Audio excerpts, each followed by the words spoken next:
সকালে আমি, আব্বু, আম্মু আর জান্নাত একসাথে নাস্তা করছি। ইমন, তোর আর কয়টা পরীক্ষা আছে রে? আর 2টা। কবে শেষ হবে? এখনো 3 দিন লাগবে, মাঝখানে একদিন বন্ধ আছে। পরীক্ষা শেষ হলে আমরা সবাই গ্রামের বাড়িতে যাব, ঠিক আছে? হঠাৎ গ্রামের বাড়ি? কি জন্য? কেন, গ্রামের বাড়ি কি আমাদের বাড়ি না? আর আমাদের বাড়িতে গেলে কি হবে তোর? না, হঠাৎ করে গ্রামের বাড়িতে যেতে চাচ্ছ তাই বললাম আর কি। তোর বিয়ে তো, তাই আমরা গ্রামের বাড়িতে যাচ্ছি। আমার বিয়ে মানে? আমার কি এখন বিয়ে করার বয়স হয়েছে? তোকে এত কিছু বুঝতে হবে না, তুই আগের ভালো মতো করে পরীক্ষা দিয়ে নে, তারপর সব দেখা যাবে। এখন বিয়ের কথা শুনলে কিভাবে ভালোভাবে পরীক্ষা দেবো বলো তো? তোমরা মেজাজটাই নষ্ট করে দিলে। ধ্যাত, আর খাবোই না। খাওয়া শেষ হয়ে গেছে, এখন বলছে আর খাবো না। এই পেতনি, চোখের সামনে থেকে সর বলছি। নাস্তা না শেষ করে রুমে চলে আসলাম, এখন বিয়ের কথা শুনে মেজাজটাই নষ্ট হয়ে গেল। ও, আপনাদের তো পরিচয়টাই দেওয়া হয়নি। আমি ইমন, অনার্স 2য় বর্ষে পড়ি। আব্বু নিজস্ব ব্যবসা সামলায়, আম্মু গৃহিণী বাড়িতে থাকে, আর ছোট বোন জান্নাত এইবার ইন্টার ফার্স্ট ইয়ারে পড়ে। একটু পড়াশোনা করে পরীক্ষা দেওয়ার উদ্দেশ্যে বের হলাম। পরীক্ষা শেষ হলো, তারপর আমরা সবাই একসাথে আড্ডা দিতে লাগলাম। দোস্ত, আমার না বিয়ে ঠিক করছে। বলিস কি? কার সাথে তোর বিয়ে হচ্ছে? জানি না রে, আম্মু বললো আর কি। তা দোষ ইনভাইট করবি না? আরে রাখ তোদের ইনভাইট, আমার কি এখন বিয়ে করার বয়স হয়েছে? বিয়ের বয়স হয়নি, এতদিনে বিয়ে দিয়ে দিলে তো 2-3টা বাচ্চার বাবা হয়ে যেতি। তুই আসলেই একটু বেশি কথা বলিস। এভাবে বন্ধুদের সাথে কিছুক্ষণ আড্ডা দেওয়ার পর বাড়ি চলে আসলাম। কলিং বেল দিতেই আম্মু এসে দরজা খুলে দিল। তাড়াতাড়ি গোসল করে আয়, খাবার টেবিলে অপেক্ষা করছি। ঠিক আছে। তারপর আমি শাওয়ার নিলাম। কিছুক্ষণ পর নিচে এসে লাঞ্চ করতে লাগলাম। আব্বু আসে নাই। না, আজকে আসলো না, আজকে নাকি কাজের চাপ আছে, তাই ওখানেই লাঞ্চ করে নিয়েছে। ও আচ্ছা। তারপর লাঞ্চ শেষ করে রুমে এসে বই নিয়ে পড়তে বসলাম। বিকেল পর্যন্ত পড়লাম, তারপরে বাইরে আড্ডা দিতে গেলাম। বাজারে গিয়ে দেখি সামি, হাসিব, আশিক ওরা সবাই চলে এসেছে। কি খবর মামা, আজকে তো দেরি করলি যে? পড়ছিলাম, একটু দেরি হয়ে গেল। এত পড়ে কি হবে রে? ইমন কি তোদের মতো নাকি? ও পড়াশোনা নিয়ে ব্যস্ত। এইভাবে রাত 8টা পর্যন্ত আমরা আড্ডা দিলাম, ক্যারাম খেললাম, সিগারেট খেলাম। তারপর বাসায় চলে আসলাম, ফ্রেশ হয়ে নিলাম। একটু পরেই আব্বু আসলো, সবাই একসাথে ডিনার করে নিলাম। রুমে গিয়ে পড়তে বসলাম। একটু পড়াশোনা করে আর ভালো লাগছে না, তারপরে ফেসবুকে ঢুকলাম, একটু ঘোরাঘুরি করে ঘুমিয়ে পড়লাম। এভাবে 2টা দিন কেটে গেল। আমার পরীক্ষা শেষ। আম্মু এখন বলছে আমাকে নাকি গ্রামের বাড়ি যেতে হবে বিয়ে করতে। এ তো এক মহা ঝামেলায় পড়লাম। আম্মু, এখন বিয়ে না করলে হয় না? না, হয় না, তোকে বিয়ে করতে হবে। আম্মু প্লিজ, এখন জোর করো না, এখন আমি বিয়ে করতে পারবো না। এত বেশি কথা বলিস কেন? তোর বাবা বিয়ে ঠিক করেছে, বিয়ে তোকে করতে হবে। তাড়াতাড়ি রেডি হয়ে নে, গ্রামের বাড়িতে যা।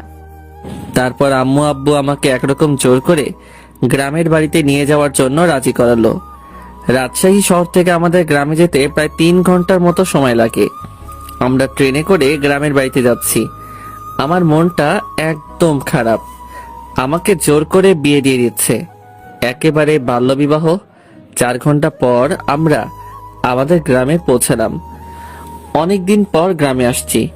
পড়াশোনার জন্য গ্রামে তেমন আশাই হয় না। গ্রামের পরিবেশ আমার খুব ভালো লাগে। চাচা আমাদের জন্য গাড়ি পাঠিয়ে দিয়েছে। 30 মিনিটের রাস্তা পেরোনোর পরেই আমরা চাচার বাড়িতে পৌঁছে গেলাম, মানে আমাদের বাড়িতেই। দেখলাম আমাদের গ্রামের বাড়িটা খুব সুন্দর করে সাজানো হয়েছে। আমি তো কিছুই বুঝতে পারলাম না। আমি আম্মু আব্বুর পেছনে পেছনে ভিতরে ঢুকলাম। আমার দিকে সবাই এভাবে তাকিয়ে আছে কেন? আর বাড়ি ভর্তি এত আত্মীয় স্বজন কেন এসেছে? আমি আম্মুকে ডাক দিলাম, এসব কি হচ্ছে? আমি তো কিছুই বুঝতে পারছি না। কি বুঝবি তুই? তোমরা আমাকে তো জোর করে বিয়ে দেওয়ার জন্য নিয়ে আসলে, তাহলে চাচার বাড়িতে এত সব আয়োজন কিসের? আমি তো কিছুই বুঝতে পারছি না। নীলার সাথে তোর বিয়ে ঠিক হয়েছে, আম্মু, মজা করো না তো। কার সঙ্গে বিয়ে ঠিক হয়েছে বলো তো তুমি? তো চাচার মেয়ে নীলার সাথে তোর বিয়ে ফাইনাল। না, এ হতে পারে না। ওর মতো একটা পিচ্চি মেয়েকে আমি বিয়ে করতে পারবো না। আর ও তো আমার চাচাতো বোন হয়, ওর সাথে কি আমার বিয়ে হয় নাকি? তোকে এত কথা বলা লাগবে না, আগামীকালকে তোদের বিয়ে। এখন তুই প্রস্তুত হয়ে নে। আম্মু, তোমরা না আমার নিজের লোক, তোমরা আমার সাথে এরকম করতে পারলে? শোন, যেটা ভালো হয় সেটাই আমরা করছি। নীলা খুব ভালো মেয়ে, ওকে বিয়ে করলে তুই সুখে থাকতে পারবি। ওর মতো একটা পিচ্চি মেয়েকে আমি কোনো মতেই বিয়ে করতে পারবো না। তোমরা যা ইচ্ছা করো, আমি চলে গেলাম শহরে। এই শোন, আমরা পাকা কথা দিয়ে ফেলেছি। আর তুই এখন শহরে যাবি মানে?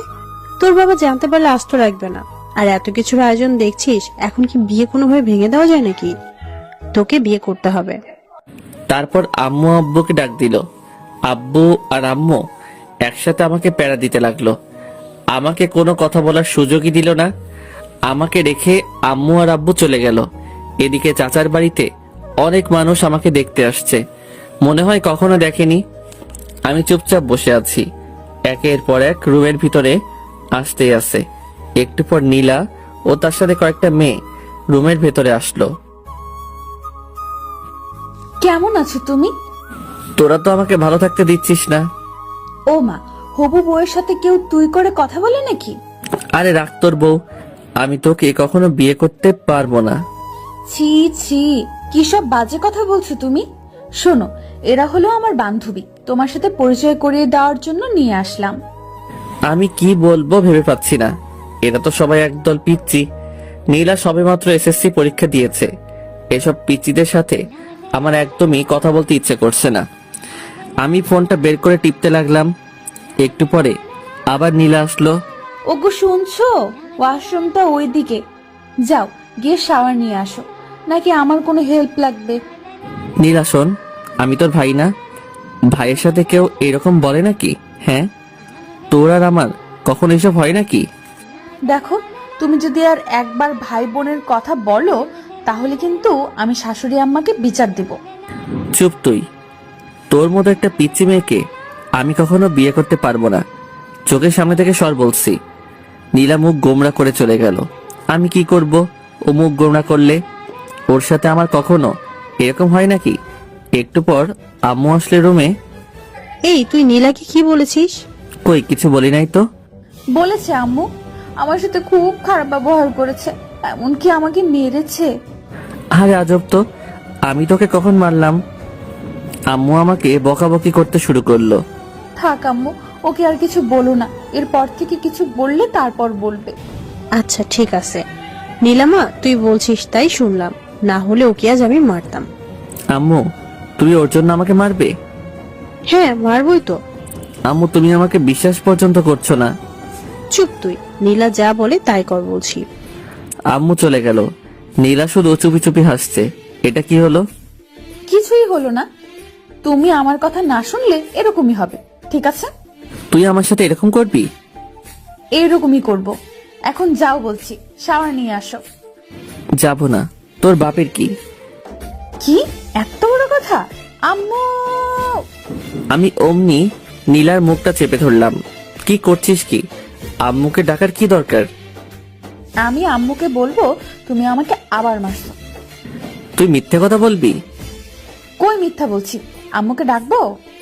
না থাক। ওকে যাও, শাওয়ার নিয়ে আসো। তোর কথা মতো নাকি? আবার থামো, দেখাচ্ছি মজা।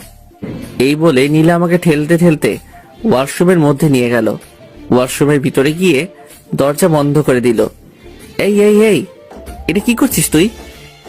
বেশি কথা বলো না, চুপচাপ শাওয়ারের নিচে গিয়ে দাঁড়াও। কি? আমি তোর সামনে গোসল করব? যা বলছি তুই এখান থেকে। এই যে মিস্টার, চোখ নামিয়ে কথা বলো, নয়তো আমি কিন্তু চিৎকার করব। চিৎকার করবি মানে?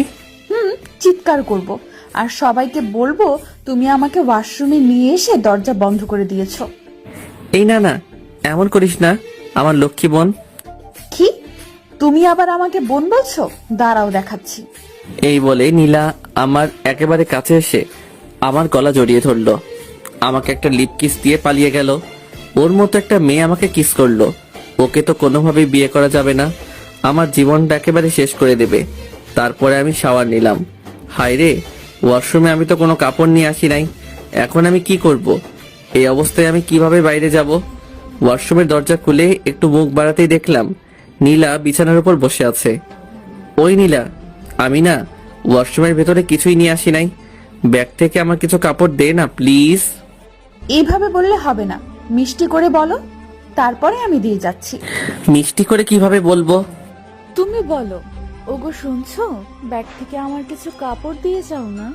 কি আর করব, নীলার কথা শোনা ছাড়া আমার তো আর কোনো উপায় নেই। ওগো বউ শুনছো, ব্যাগ থেকে আমার কিছু কাপড় দিয়ে যাও না। নীলা হাসতে হাসতে কাপড় নিয়ে আমার সামনে এসে দাঁড়ালো। আর কোনো হেল্প লাগবে নাকি? মানে? না, চেঞ্জ করার। আমি অমনি দরজা আটকে দিলাম। ওর মতো একটা পিচ্চি মেয়ের সাথে আমি কিভাবে সারা জীবন কাটাবো? তারপরে চেঞ্জ করে রুমের ভিতরে আসলাম। দেখলাম নীলা সোফায় বসে আছে। কি তোর সমস্যা কি? তুই সব সময় এখানে কি করছিস? তুমি আমার সাথে ভালোভাবে কথা বলবি কিন্তু, না হলে না হলে? না হলে কি করবি তুই? তোর মতো একটা পিচ্চি মেয়ে আমাকে শুধু বিরক্ত করতে জানিস। ওকে, আর বিরক্ত করব না, এখন শুধু ভালোবাসবো। এই বলে নীলা আমার কাছে আসতে থাকলো।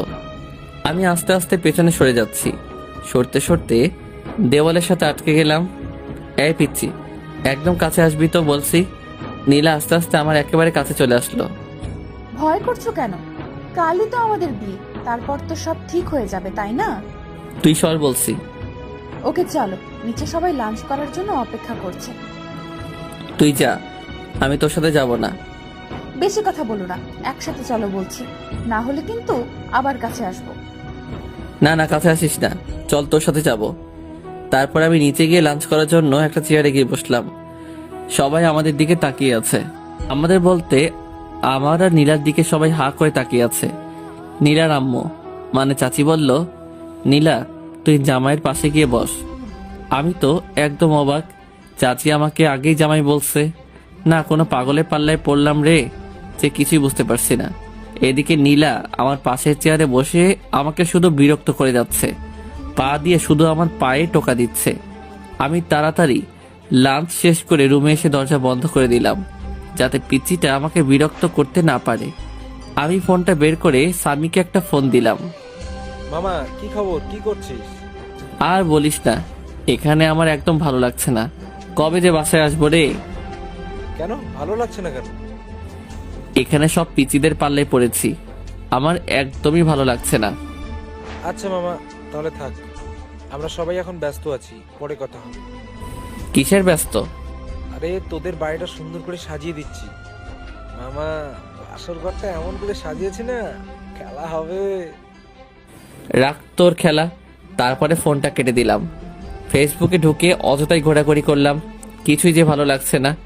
এদিকে তো ফেসবুকে শুধু মেসেজ আসতেই আছে, সবাই উইশ করছে, বিয়ের উইশ। আমি বুঝতে পারলাম না এত বন্ধু বান্ধব ফেসবুকে, এরা আমার বিয়ের কথা জানলো কিভাবে। তারপরে দেখলাম আশিক আমার বিয়ে নিয়ে ফেসবুকে একটা পোস্ট করেছে। মেজাজটাই তো গরম হয়ে গেল। তারপরে বিকেল হয়ে আসলো।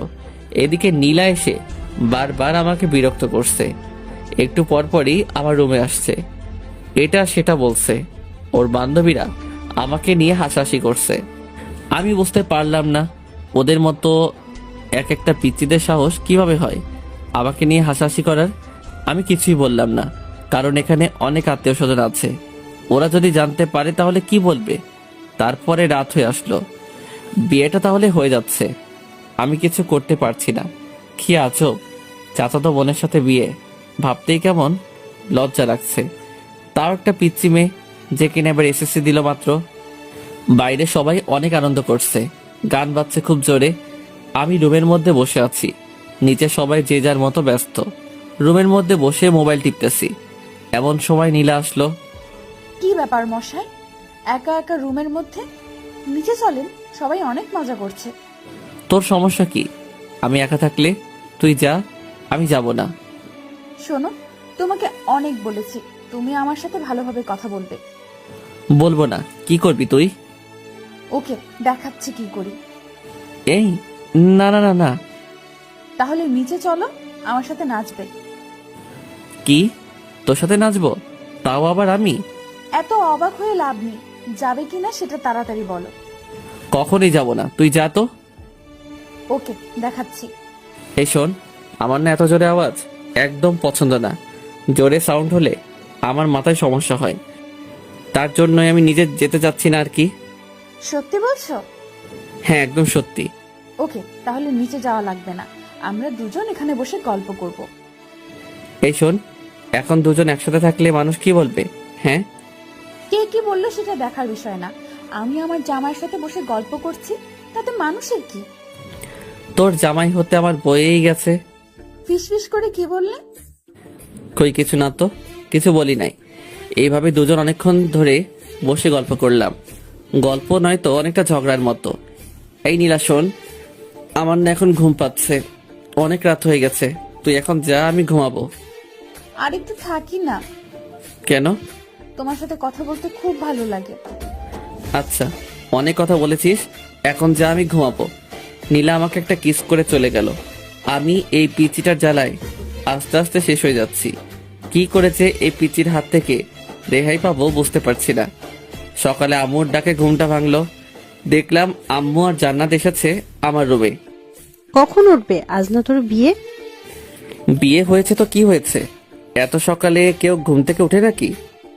এখানে কত মানুষ, তুই যদি এত দেরি করে ঘুম থেকে উঠিস তাহলে সবাই কি বলবে? তোকে নিয়ে হাসাহাসি করবে যে।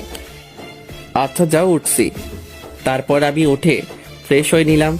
একটু পর আবার সেই প্যারার আগমন রুমে। শুভ সকাল। অশুভ সকাল? অশুভ মানে? তোকে এত বুঝতে হবে না। তুমি আমার সাথে এভাবে কেন কথা বলো? তোর মতো একটা পিচির সাথে কিভাবে কথা বলবো শুনি? একটু মিষ্টি করে কথা বলা যায় না? সবার সাথে যেভাবে কথা বলো আমার সাথে সেইভাবে কথা বলবে। কি দরকার? আচ্ছা, আম্মুকে ডাকি। কথায় কথায় এভাবে ভয় দেখানো কিন্তু ঠিক না। আমি তোর চেয়ে অনেক বড়, আমার সাথে ভালোভাবে কথা বলবি। আমি তো ভালোভাবে কথা বলতে চাই, তুমি তো আমার সাথে ভালোভাবে কথা বলো না। তুমি আমার সাথে ভালোভাবে কথা বললে আমি আমার আম্মুর ভয় দেখাবো না। ঠিক আছে। এখন চলো, ব্রেকফাস্ট করবে। তোর সাথে ব্রেকফাস্ট করব না, তুই কালকে আমাকে অনেক জ্বালিয়েছিস। আচ্ছা, আজকে একটুও জ্বালাবো না, চলো তুমি। সত্যি তো? হ্যাঁ সত্যি, চলো। তারপর ব্রেকফাস্ট করে নিলাম। রুমের মধ্যে বসে আছি, ছাদে যাচ্ছি, ফোন টিপছি। এভাবে দুপুর হয়ে আসলো। বিয়ের আয়োজন শুরু হয়ে গেল। আমি একটা সাদা পাঞ্জাবি পরেছি, একেবারে বুড়া বুড়া লাগছে। সাদা পাঞ্জাবি আমি আগে কখনো পরি নাই, আজকে আম্মু অনেক জোরাজোরি করলো তাই পরলাম। আর বিয়েতে নাকি সাদা কাপড় পরতে হয়। একটু পরে কাজী সাহেব বিয়ে পড়াতে শুরু করলো। আমি চুপচাপ বসে আছি, সবাই ছবি তোলা নিয়ে ব্যস্ত। এদিকে শহর থেকে আমার বন্ধু বান্ধব এবং আব্বুর অনেক বন্ধু বান্ধব, অনেকে আমার বিয়েতে। বিয়ের কার্যক্রম একেবারে শেষ, এখন বাড়িতে যাওয়ার পালা। চাচা চাচি নীলাকে আমার হাতে তুলে দিল। তারা অনেক কান্নাকাটি করছে, নীলাও অনেক কান্নাকাটি করছে। আমার তো একটু একটু হাসি পাচ্ছে। যাই হোক, চুপচাপ দাঁড়িয়ে থাকলাম। একটু পর আমরা আমাদের বাড়িতে যাওয়ার জন্য রওনা দিলাম। অনেক দূরের রাস্তা, যেতে যেতে প্রায় সন্ধ্যা পেরিয়ে যাবে। নীলা আমার পাশের সিটে বসে আছে, একটু পর পর আমার দিকে তাকাচ্ছে আর হাসছে। আমি তো পিচিটার কাহিনী দেখে একেবারে অবাক, কখনো কাঁদছে কখনো হাসছে, কিছুই বুঝতে পারছি না। কিছু দূর যাওয়ার পরে নীলা আমার কাঁধে মাথা রেখে ঘুমিয়ে পড়ল। এই প্রথম নীলার মুখের দিকে ভালো করে তাকাইলাম। বাহ, পিচ্চিটাকে দেখতে কিন্তু খুব সুন্দর লাগছে, একেবারে বউ বউ লাগছে। এই, আমি কি সব ভাবছি? নীলার মতো একটা পিচ্চি মেয়েকে নিয়ে, ওকে তো আমি কোনোদিনও বউ হিসেবে মেনে নিব না। আমি কি সব আজে বাজে চিন্তা করছি। এভাবে নানান কথা ভাবতে ভাবতে সন্ধ্যায় বাড়িতে পৌঁছে গেলাম। গাড়ি থেকে নামতেই আমি রীতিমতো অবাক। ওয়াও, আমাদের বাড়িটাকে দেখতে কি সুন্দর লাগছে, কি সুন্দরভাবে লাইটিং করা হয়েছে। বাড়িটার সৌন্দর্য দেখে আমি মুগ্ধ হয়ে যাচ্ছি। বাড়ি দেখতে দেখতেই ভেতরে চলে আসলাম। আমি আমার রুমে যাব, অমনি দেখলাম দরজায় একটা তালা ঝুলানো। তারপরে দেখলাম স্বামী, আশিক, হাসিব সবাই দরজার সামনে চলে আসলো। কি খবর? এই সন্ধ্যায় বাসর ঘরে যাওয়ার জন্য এত আগ্রহ? না, বাসর ঘরে যাব মানে? আমি তো আমার রুমে যাচ্ছিলাম। বুঝেছি ভাই, আমাদের আর বোঝাতে হবে না, আর একটু ধৈর্য ধরে অপেক্ষা কর ভাই। আমি কোনো কথা না বলে পাশের রুমে ফ্রেশ হতে চলে গেলাম। আম্মু এসে আমাকে আরেকটা পাঞ্জাবি দিল, বলল তুই এই পাঞ্জাবিটা পর। আম্মু, সাদা কালারের পাঞ্জাবি পরতে একদম ভালো লাগে না। আমি এখন পাঞ্জাবি পরবো কেন? আমি এখন টি শার্ট পরবো। বাসুরাতে কেউ টি শার্ট পরে নাকি? আচ্ছা তুই থাম, আমি সাদাটা চেঞ্জ করে অন্য একটা কালারের পাঞ্জাবি নিয়ে আসছি। আচ্ছা ঠিক আছে। ফ্রেশ হয়ে বন্ধুদের সাথে আড্ডা দিতে লাগলাম। সবাই মিলে অনেক মজা করছি। সবাই তো শুধু বাসর ঘর করছে। আমার তো শুনতে একদমই ভালো লাগছে না। রাত 11টা বেজে গেল। আম্মু আব্বু এসে আমাকে বকাবকি করতে শুরু করে দিল। তোর বুদ্ধি বলতে কিছুই নেই। এখন রাত 11টা বেজে গেছে আর তুই এখনো বসে আছিস? যা তাড়াতাড়ি রুমে যা। মাথা নিচু করে চুপচাপ রুমে যাচ্ছি। দরজার সামনে যেতেই স্বামী আমার কাছে আসলো। মামা, বালিশের নিচে রাখা আছে। তোর শালা শত সামনে থেকে। তারপর আমি দরজা খুলতেই পুরোপুরি অবাক হয়ে গেলাম। রুমটা এত সুন্দর করে সাজানো আমি কিছুতেই বোঝাতে পারবো না। আমি এদিকে ওদিকে ঘুরে রুমটা দেখতে লাগলাম। বিছানাটাও খুব সুন্দর করে সাজানো। চোখ পড়লো নীলার দিকে। দেখলাম বিছানার মাঝখানে ঘোমটা দিয়ে বসে আছে। আমি সোফায় গিয়ে বসে পড়লাম। এই তুমি সোফায় কেন বসলে? তোর মাথায় বসবো নাকি? বাসর রাতে কেউ কারো মাথায় বসে না। তুমি আমার সামনে এসে বসো। তোর সামনে আমি বসবো না। এটা কিন্তু বাড়াবাড়ি হয়ে যাচ্ছে, কাছে আসো বলছি। শোন, তোর মতো একটা পিচ্চি মেয়েকে আমি বউ হিসেবে কখনোই মেনে নেব না। কেন, আমার দোষ কি? কি করেছি আমি? জানি না কি তোর দোষ, কিন্তু তোর মতো একটা পিচ্চি মেয়েকে আমি আমার বউ করে নিতে পারবো না। কেন আমাকে বউ হিসেবে মেনে নিবে না? তাহলে কেন আমাকে বিয়ে করলে? আব্বু আম্মুর জোরাজোরিতে তোকে বিয়ে করেছি, না হলে কখনই তোর মতো পিচ্চিকে আমি বিয়ে করতাম না। বিয়েটা কি একটা ছেলে খেলা পেয়েছো নাকি, যে তুমি তোমার আব্বু আম্মুর জোরাজোরিতেই আমাকে বিয়ে করবে আর আমার জীবনটা নষ্ট করে দেবে? তোর জীবন নষ্ট করতে চাইনি। বিয়ে করেছো আর এখন বলছো বউ হিসেবে মানি না? দেখাচ্ছি তোমায়। নীলা বিছানা থেকে নেমে আমার কাছে আসছে। দেখ পিচ্চি, একদম আমার কাছে আসার চেষ্টা করবি না, না হলে কিন্তু খবর আছে। কি করবে তুমি শুনি? মারবো তোকে। আম্মু, আম্মু, তোমার ছেলে আমাকে মারছে। এই পিচ্চি, চিৎকার করছিস কেন? আমি তোকে কখন মারলাম? মারতে চেয়েছো তো নাকি? মারতে চেয়েছি কিন্তু মারি নাই তো। আচ্ছা তোকে মারবো না, এখন আমি ঘুমাবো। আর একটা কথাও বলবি না। ওই বাসর রাতে কেউ ঘুমায় নাকি? আর তুমি বিছানায় চলো। সোফায় কেন বসে আছো? তোর কাছে আমি যাব না, আমার থেকে দূরে থাকবি। কি দূরে থাকবো, দাঁড়াও দেখাচ্ছি। এই বলে নীলা আমার কোলে এসে বসলো। এই পিচ্চি, কি করছিসটা কি? ওঠ বলছি। উঠবো না, আর তুমি এত কথা বলবে না, না হলে কিন্তু আমি চিৎকারও করব, তখন বুঝবে কি হয়। না, চিৎকার করিস না। তারপরে নীলা আমার হাত ধরে আমাকে বিছানায় নিয়ে গেল। তোর সঙ্গে একসাথে ঘুমাতে পারবো না। ঘুমাতে কে বলছে? তাহলে দেখবে। কি দেখবো? এই বলে নীলা আমাকে ধাক্কা দিয়ে বিছানায় ফেলে দিল। তারপরে আমার বুকের উপরে উঠে গলা জড়িয়ে ঠোঁটে ঠোঁট লাগিয়ে দিল। নীলা আমার বুকের উপরে থাকায় আমি কিছুতেই ওকে নামাতে পারছি না, আর এদিকে কিছু বলতেও পারছি না, কারণ চার ঠোঁট একসাথে বন্দী হয়ে আছে। অনেকক্ষণ পর নীলা আমাকে ছাড়লো। দুজনেই অনেক হাঁপাচ্ছি, কেউ কোনো কথা বলতে পারছি না। একটু পরে নীলা আমার বুকের উপর মাথা রেখে শুয়ে পড়লো। এই পিচ্চি, তোকে অনেকক্ষণ থেকে সহ্য করছি, এখন আমার উপর থেকে নাম বলছি। শোনো, তুমি বেশি কথা বলবে না বলছি, না হলে কিন্তু আমি আম্মুর কাছে বিচার দিব, আর তারপরে কি হবে তুমি ভালোভাবেই বুঝতে পারছো। আমি আর কোনো কথা বললাম না, কারণ কথা বলার কোনো রাস্তা নেই। সব রাস্তা এই পিচি শয়তানি আটকে দিয়েছে। আমি শুধু ভাবছি এই পিচির হাত থেকে কিভাবে রেহাই পাবো। আল্লাহ, তুমি আমাকে এর হাত থেকে বাঁচাও। আমি আর পারছি না, এইটুকু একটা মেয়েকে কিভাবে নিজের বউ করে নেব বুঝতে পারছি না, তাও আমার চাচাতো বোন। মেনে নেওয়া একেবারে অসম্ভব। এই নীলা, এবার আমার উপর থেকে নাম, নেমে ঘুমা, অনেক রাত হয়েছে। বাসর রাতে কেউ ঘুমায় না। ওকে, আমার উপর থেকে নাম, আমার অনেক ভারী লাগছে তো। তারপরে নীলা আমার উপর থেকে নামলো, কিন্তু ছাড়লো না, মানে পাশ কাটিয়ে আমাকে জড়িয়ে ধরে আছে। দেখ নীলা, অনেক জার্নি করেছি, আমার ভীষণ টায়ার্ড লাগছে, আমাকে ঘুমাতে হবে, না হলে অসুস্থ হয়ে পড়বো। আরো অনেক কিছু বাকি আছে। আর তুমি এখনই ঘুমাবে? মানে? মানে বোঝো না? তুমি তো অনেক বড়, আমাকে পিচ্ছি বলো, আর তুমি বোঝো না? আমি এইটুকু মেয়ের কথা শুনে একেবারে অবাক হয়ে যাচ্ছি। নীলা দেখ, জোর করে ভালোবাসা পাওয়া যায় না। আমি জোর করে আমার স্বামীর ভালোবাসা আদায় করে নিব। আমি পাশ কাটিয়ে অন্যদিকে ঘুরলাম। নীলা আমাকে পেছন থেকে জড়িয়ে ধরছে। নীলা হয়তো আমার আদর পাওয়ার জন্য অপেক্ষা করছে, কিন্তু আমি এই পিচ্চি মেয়েটাকে কিছুতেই বউ হিসেবে মানতে পারছি না। নীলা নড়াচড়া করছে, আমি চুপচাপ শুয়ে আছি। একটু পর পর আমাকে ছাড়ছে, আবার জড়িয়ে ধরছে। অনেকক্ষণ পর লক্ষ্য করলাম নীলা আর নড়ছে না, হয়তো ঘুমিয়ে পড়েছে। আমিও এটা সেটা ভাবতে ভাবতে ঘুমিয়ে পড়লাম। সকালে ঘুম থেকে উঠে আমি নীলাকে দেখে চমকে উঠলাম। কি যে বলবো বুঝতে পারছি না।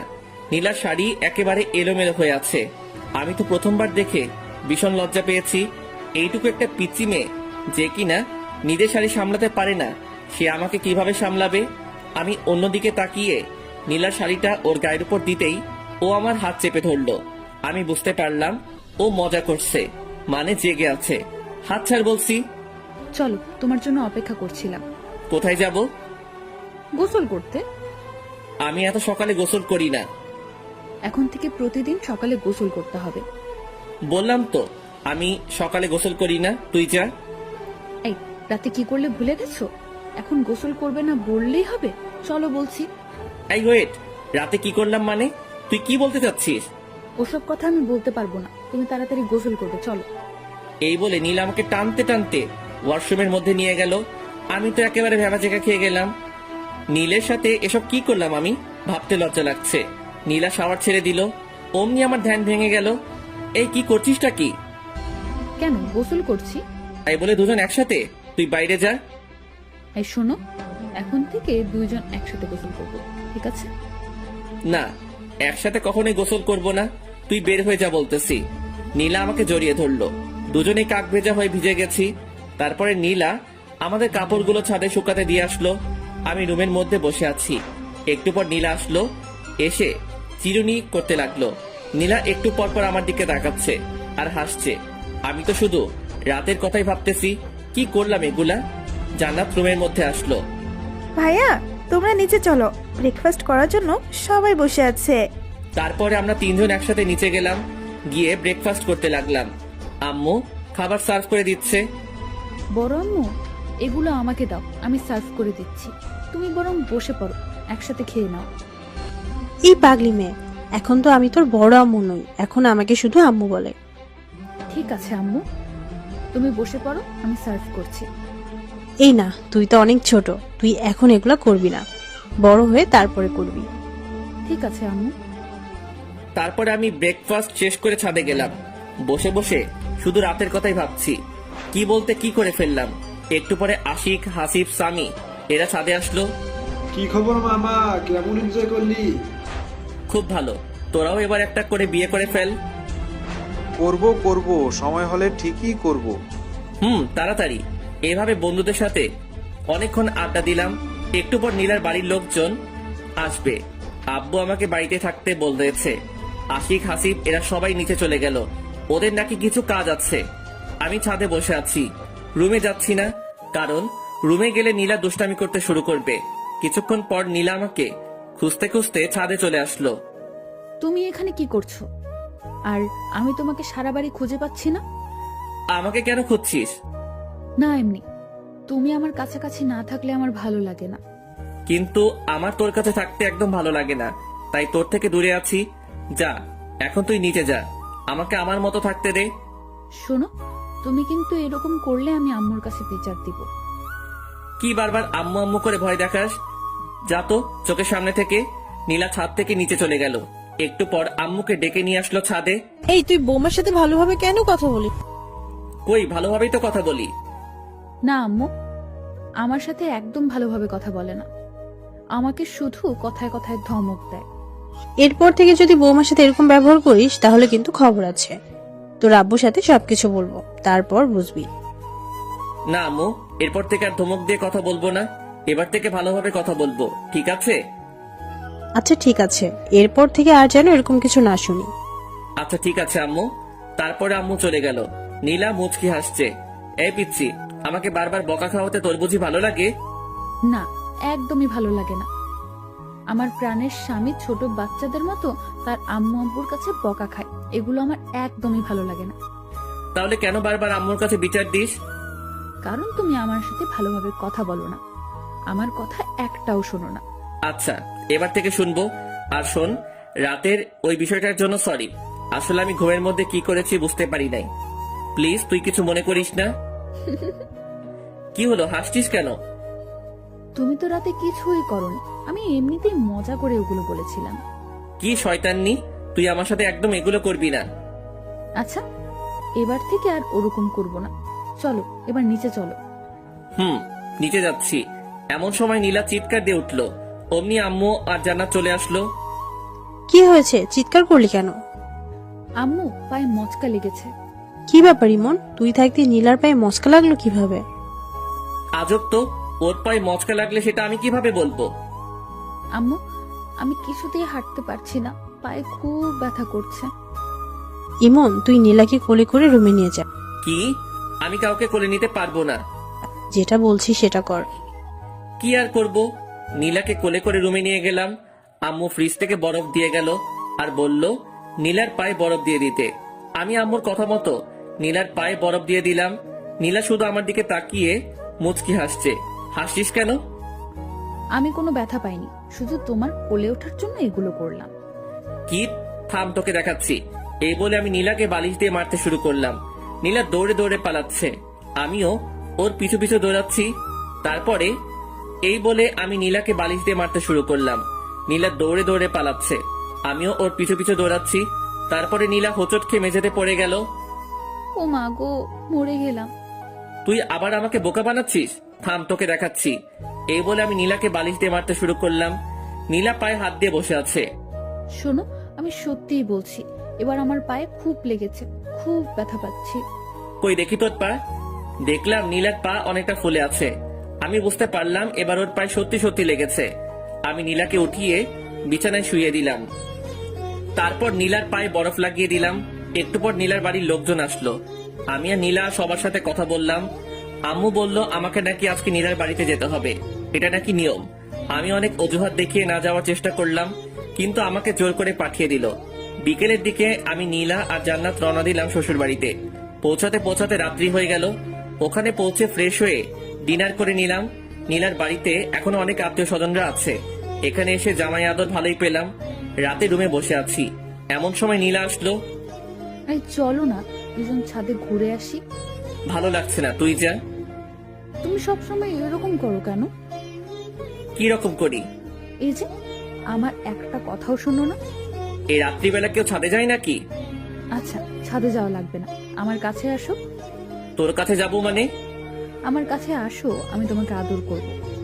এই আমি কি ছোট নাকি যে আমাকে আদর করা লাগবে? আর তোর আদর নেওয়ার ইচ্ছা আমার নেই। ইচ্ছা না থাকলেও নিতে হবে। তুমি আমার স্বামী, আমি সবকিছু করতে পারি। এই বলে নীলা আমার দিকে এগিয়ে আসতে লাগলো। আমি বসা থেকে উঠে দাঁড়ালাম আর আস্তে আস্তে পিছনে সরতে লাগলাম। নীলা আমার কাছে এসে আমাকে জড়িয়ে ধরলো। আমি নীলাকে ছাড়াতে পারছি না। ওর শরীরে হাত দিয়ে আমি ওকে ছাড়াবো কিভাবে? ওকে ছাড়তে বলবো এমন সময় নীলা আমার মুখ বন্ধ করে দিল। এখন শুধু শব্দ করতে পারছি, এর বেশি কিছু বলতে পারছি না। একটু পর নীলা ওর ঠোঁট সরিয়ে নিল আর আমার বুকে মাথা লুকালো। আমাকে খুব শক্ত করে জড়িয়ে ধরলো। তুই আমার ইচ্ছার বিরুদ্ধে এগুলো করতে পারিস না। আমি তোকে বউ হিসেবে মানি না। আস্তে আস্তে সব মেনে নেবে, এখন শুধু আমাকে সহ্য করো। আর বেশি কিছু করতেই পারবে না, আর এর বেশি কিছুই করতে পারবে না। জোর করে ভালোবাসা পাওয়া যায় না। আমি জোর করেই ভালোবাসা আদায় করে নেব। আমার ঘুম পাচ্ছে, আমাকে ছাড়।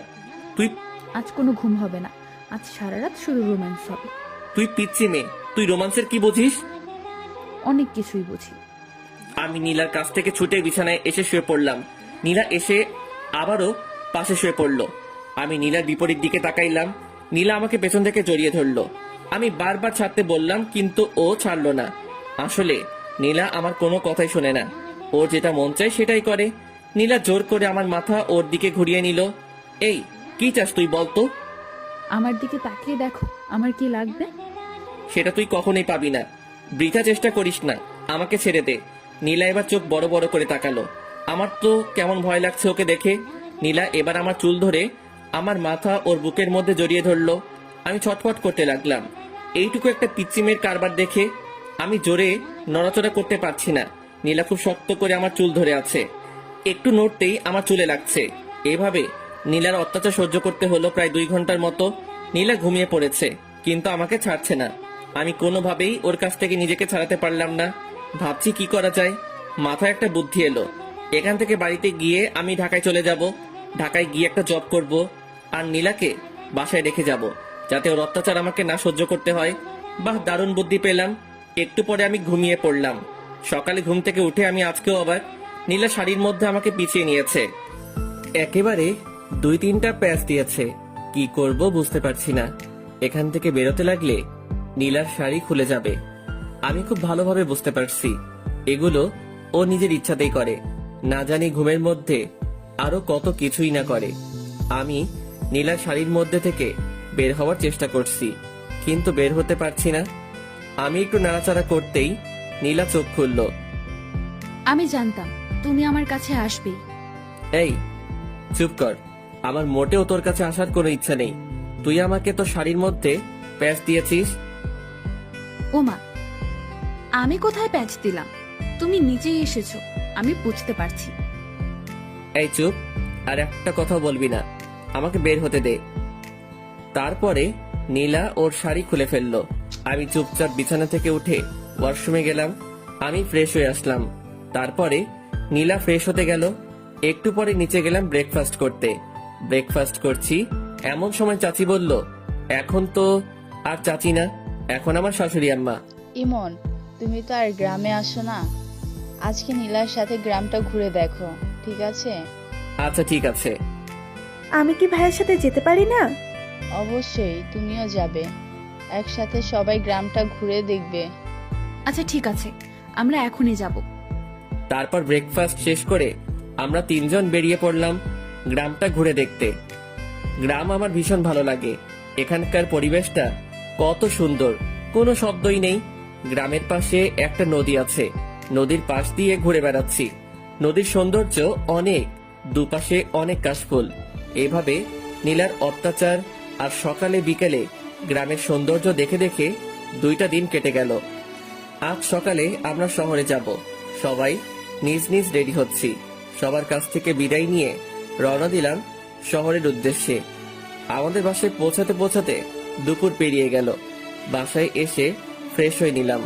আম্মু লাঞ্চ করার জন্য ডাকলো, কিন্তু লাঞ্চ করলাম না, অনেক টায়ার্ড। তাই সরাসরি রুমে গিয়ে ঘুমিয়ে পড়লাম। বিকেলের দিকে ঘুম ভাঙলো। ঘুম ভাঙতে দেখলাম আমার পাশে নীলা ঘুমিয়ে আছে। আমি উঠে ফ্রেশ হয়ে নিলাম। তারপরে বাইক নিয়ে বেরিয়ে পড়লাম। অনেক দিন থেকে বন্ধুদের সাথে আড্ডা দেওয়া হয়নি। আমি বাজারে পৌঁছালাম। বাড়ি থেকে বের হওয়ার সময় সবাইকে ফোন দিয়ে চলে আসতে বলেছি, কিন্তু এখনো কেউই আসেনি। কিছুক্ষণ অপেক্ষা করার পর আশিক আসলো। কি খবর, কেমন আছিস? এই তো ভালো আছি, তুই কেমন আছিস? বিয়ে করে তো আমাদের ভুলে গেলি। আরে না, তোদের সবাইকে খুব মিস করি। ও আচ্ছা, ভাবির কি খবর, কেমন আছে? হ্যাঁ ভালো আছে। এইভাবে দুজনে বসে গল্প করছি। কিছুক্ষণ পর হাসিব আর সামি আসলো। আমরা 4 জন ক্যারাম খেলতে শুরু করলাম। আমরা নিয়মিত ক্যারাম খেলি। কিছুদিন না খেলায় আমি তেমন খেলতে পারছি না। ক্যারাম খেলছি আর সিগারেট টানছি। কখন যে রাত হয়ে গেছে বুঝতেই পারি নাই। আমরা সবাই যে যার বাসায় চলে আসলাম। আমার বাসায় পৌঁছাতে পৌঁছাতে রাত 9টা বেজে গেল। কলিং বেল দিলাম, আম্মু এসে দরজা খুলে দিল। আচ্ছা তোমরা যাও, আমি ফ্রেশ হয়ে আসছি, তারপরে আমি ওয়াশরুমে যাব। এমন সময় নীলা এসে সামনে দাঁড়ালো। কি সমস্যা তোর? সামনে দাঁড়িয়েছিস কেন? তুমি কোথায় গিয়েছিলে আমাকে না বলে? কোথায় যাব না যাব সেটা কি তোকে বলে যেতে হবে নাকি? এই ওয়েট, তুমি কি খেয়েছো? কি খেয়েছি মানে? তুমি স্মোক করো? সিগারেটের গন্ধ বের হচ্ছে। শর্ত সামনে থেকে। আমি নীলার পাশ কাটিয়ে ওয়াশরুমে গেলাম। তারপরে ফ্রেশ হয়ে নিচে গেলাম ডিনার করতে। দেখলাম আম্মু, আব্বু, জান্নাত, নীলা সবাই বসে আছে আমার জন্য।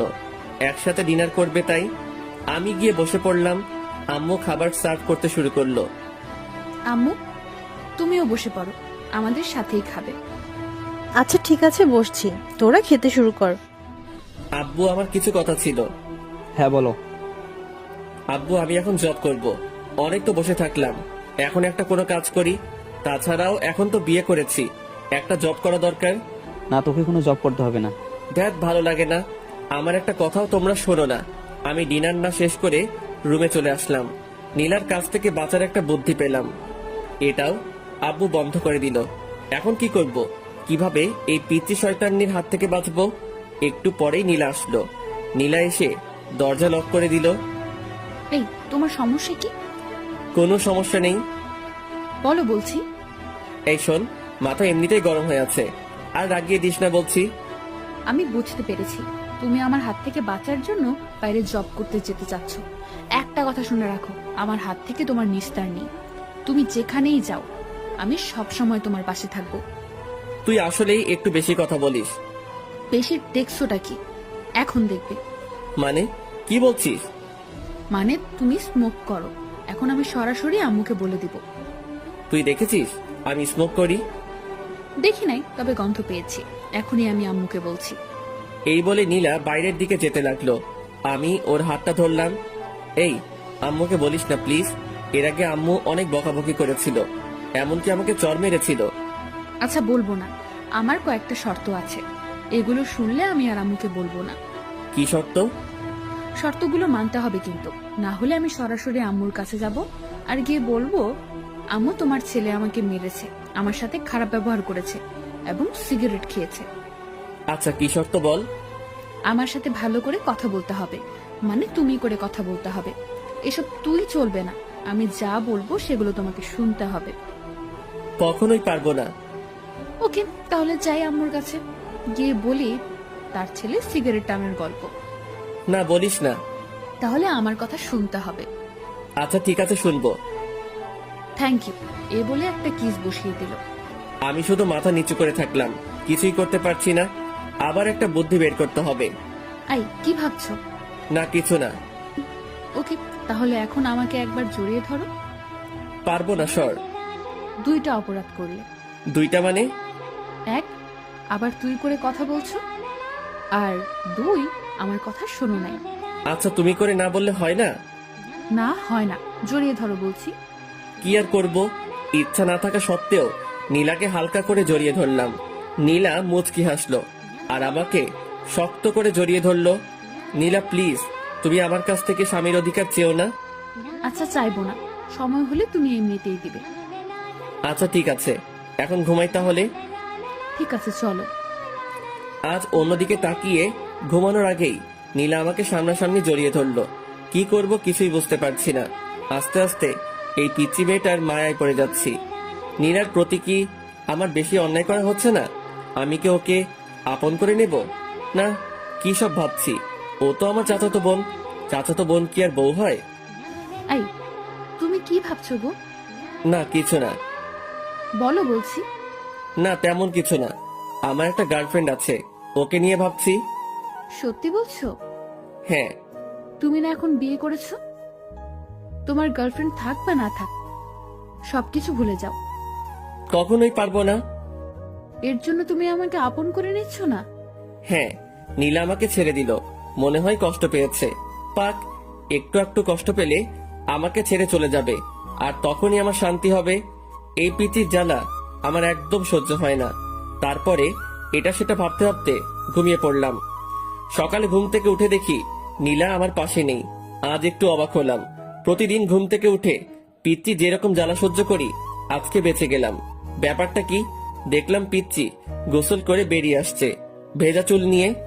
ঘুম থেকে উঠে পড়েছো, যাও গোসল করে আসো।